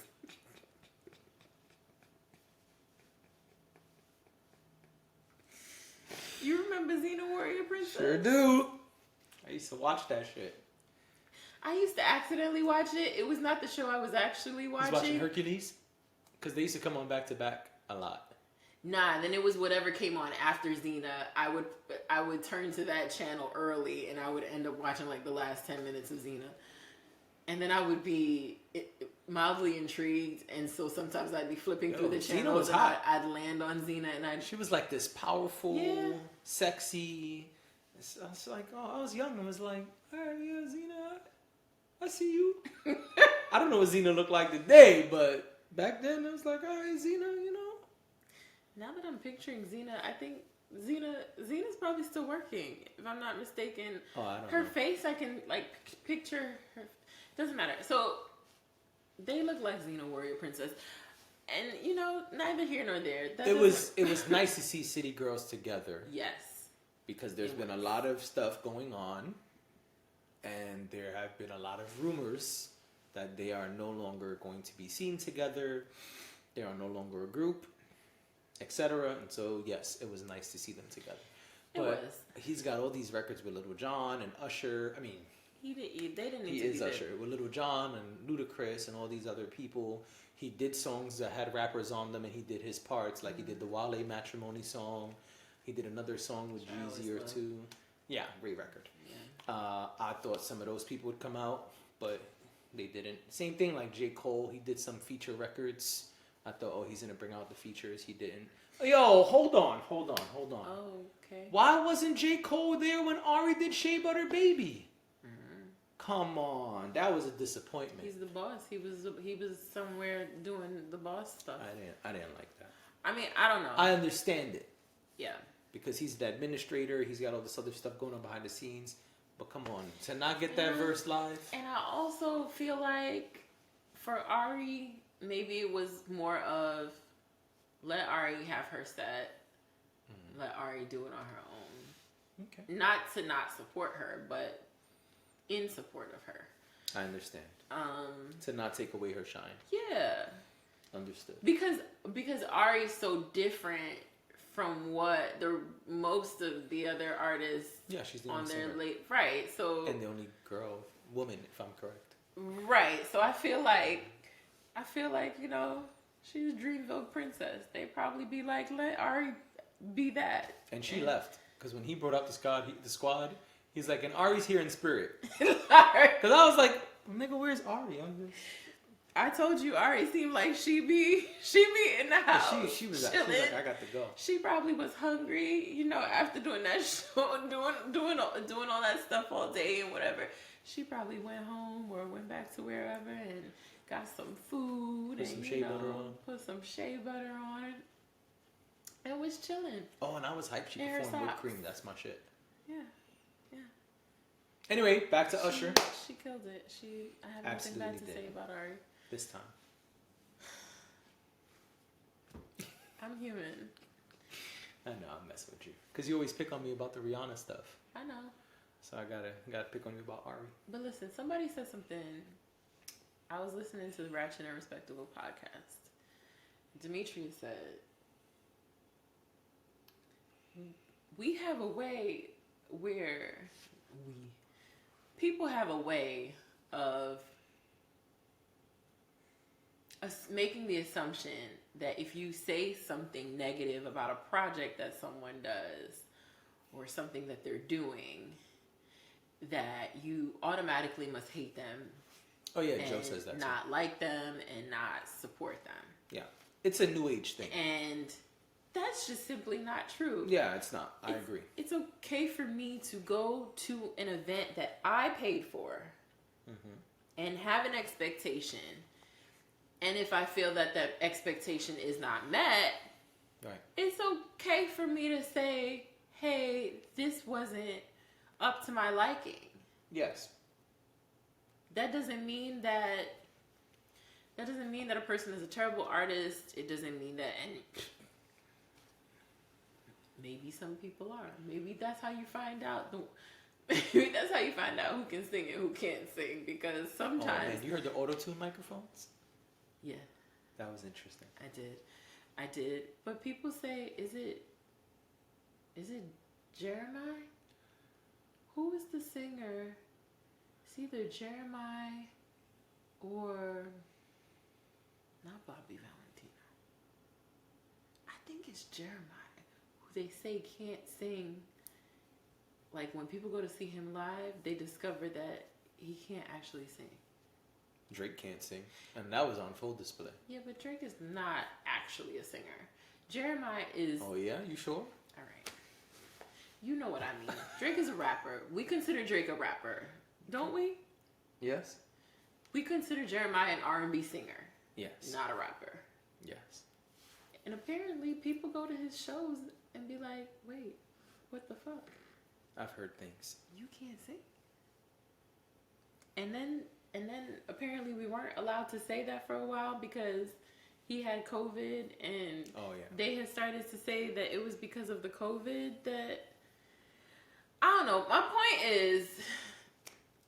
point is it's okay to, criticize people you're fans of. Right. And I agree. It's okay to critique art.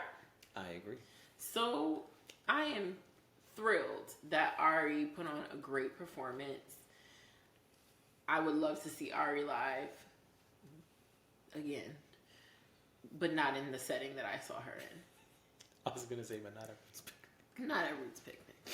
That's not that. If that's the stage, I'm probably gonna go check something else out because it's rolling all day.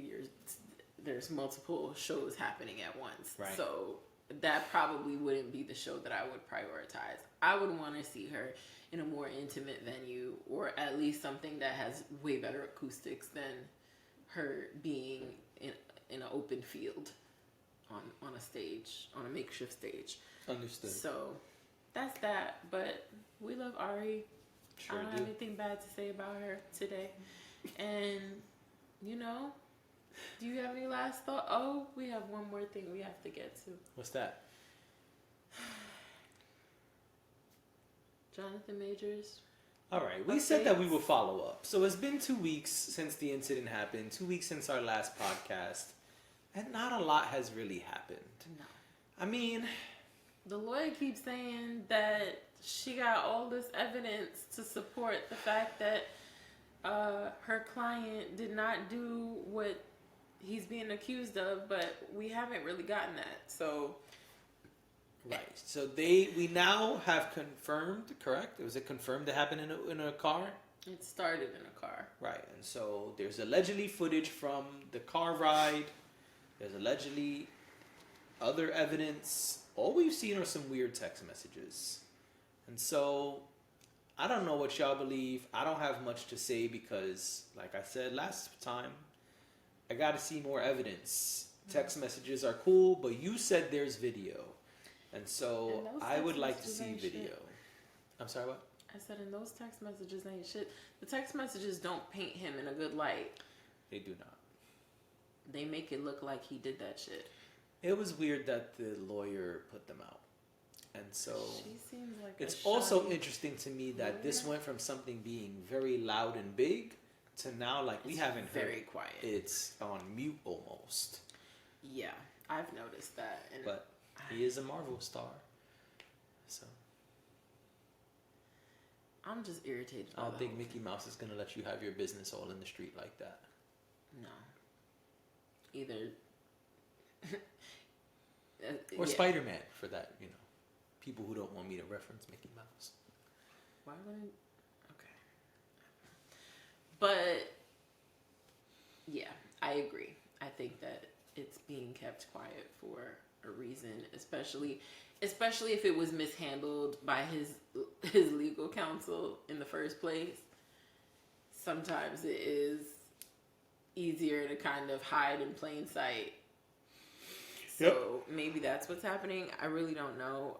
But those text messages did not make him look any less guilty. So yeah, I don't know why they were released, and the public is really who's been speculating and talking the last 2 weeks. Since our podcast, there hasn't been much evidence or legit information to come here and speak about. It's been a lot of speculation, a lot of opinion pieces, a lot of think pieces, a lot of haterade for both sides, him and the young lady. I'm not interested in any of that. When we have more to report on, then we can report and opinionize. Until then, I don't really have much more to say. And on that note, that's our pod. Thank you for being here. This was the Let's Have a Real Conversation podcast. Don't forget to follow us on socials for other things that didn't make it to the pod. And we now have the Weekly Dash. The Weekly Dash. With Dash. With Dash. And so, for that and more, head to the socials at LHRCPOD. And we will see y'all in 2 weeks.